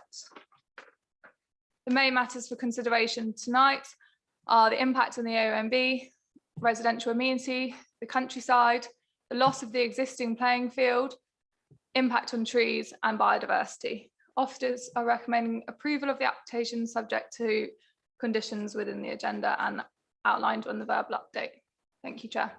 Thank you very much. I will take on point the point made by Councillor Mullen. I think it's quite important. I mean, new verbal updates, and it's something we must pursue actually, because I mean, this may or may not be controversial. Who knows? But I shall be pursuing that, Councillor Mullen, with the head of planning. Right. Right. No public speakers. Who wishes to talk? Thank you, Chair. I fully support anything that will support athleticism in an area, particularly when we're talking about sports for young people. I believe that this is an area that already has the playing field, and we are simply upgrading it to a more modern pitch. The only thing that I can see that there could be a problem with is the lighting, and we have put conditions on it for timing and the amount of flood. Because of course, with modern lighting, it's not like the old lightings that would spread light everywhere. This is now much more controlled. And I believe strongly that under these conditions, that we should do all we can to get this sort of athletic football pitch competition up and running. When you look at the area, it does fit within an area already being used for sports and recreation. So I believe it's a natural fit. The building, as you saw, that store, well, it's pretty old and horrible anyway, so it's not going to be a loss to anybody. So as far as I'm concerned, I would fully support this recommendation and move ahead to a better pitch that can be used at any time with controlled lighting. That's the important issue. Thank you. And you remember, oh, Councillor Dear. Done it again, Mr. Mayor, Councillor Dear. Yeah, I would like to associate myself with what Councillor Rubini's just said. There are clearly site constraints here. There are a great list of the areas that it's in. There seems to me the design has been undertaken in order to mitigate the effects in those areas as far as humanly possible. The proposed wording of all the conditions seems very well constructed, well thought through, covers all the questions I think we can be reasonably asked to address. And as Councillor Rubini says, I'm fully in favour. Thank you. You would Councillor wish to speak? Oh, Councillor Dixon. Yes, I wasn't able to find details of what are the timings on the lights, just for reference. Lara. Thank you, Chair. If you turn to condition 6, sorry, the external lighting, it would be till 10:15 Monday to Friday and 8:15 Saturday and Sunday. Thank you, Chair. Any other member wish to speak? Oh, okay. Thank you, Chair. If you look at page 55, consultations and town comments, nobody's got any objections. And then overleaf, page 56, it's just positive comments, one after the other. I don't need to add to that. I think this is a great initiative and I will certainly support it. Thank you, Chair.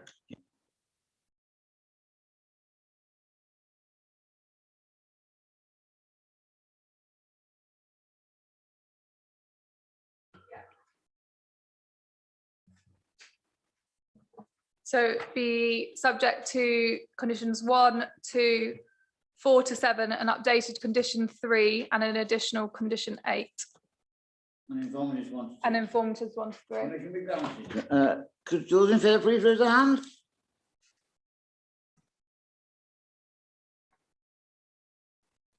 I believe that's unanimous, Chairman. Thank you very much. Then it is granted.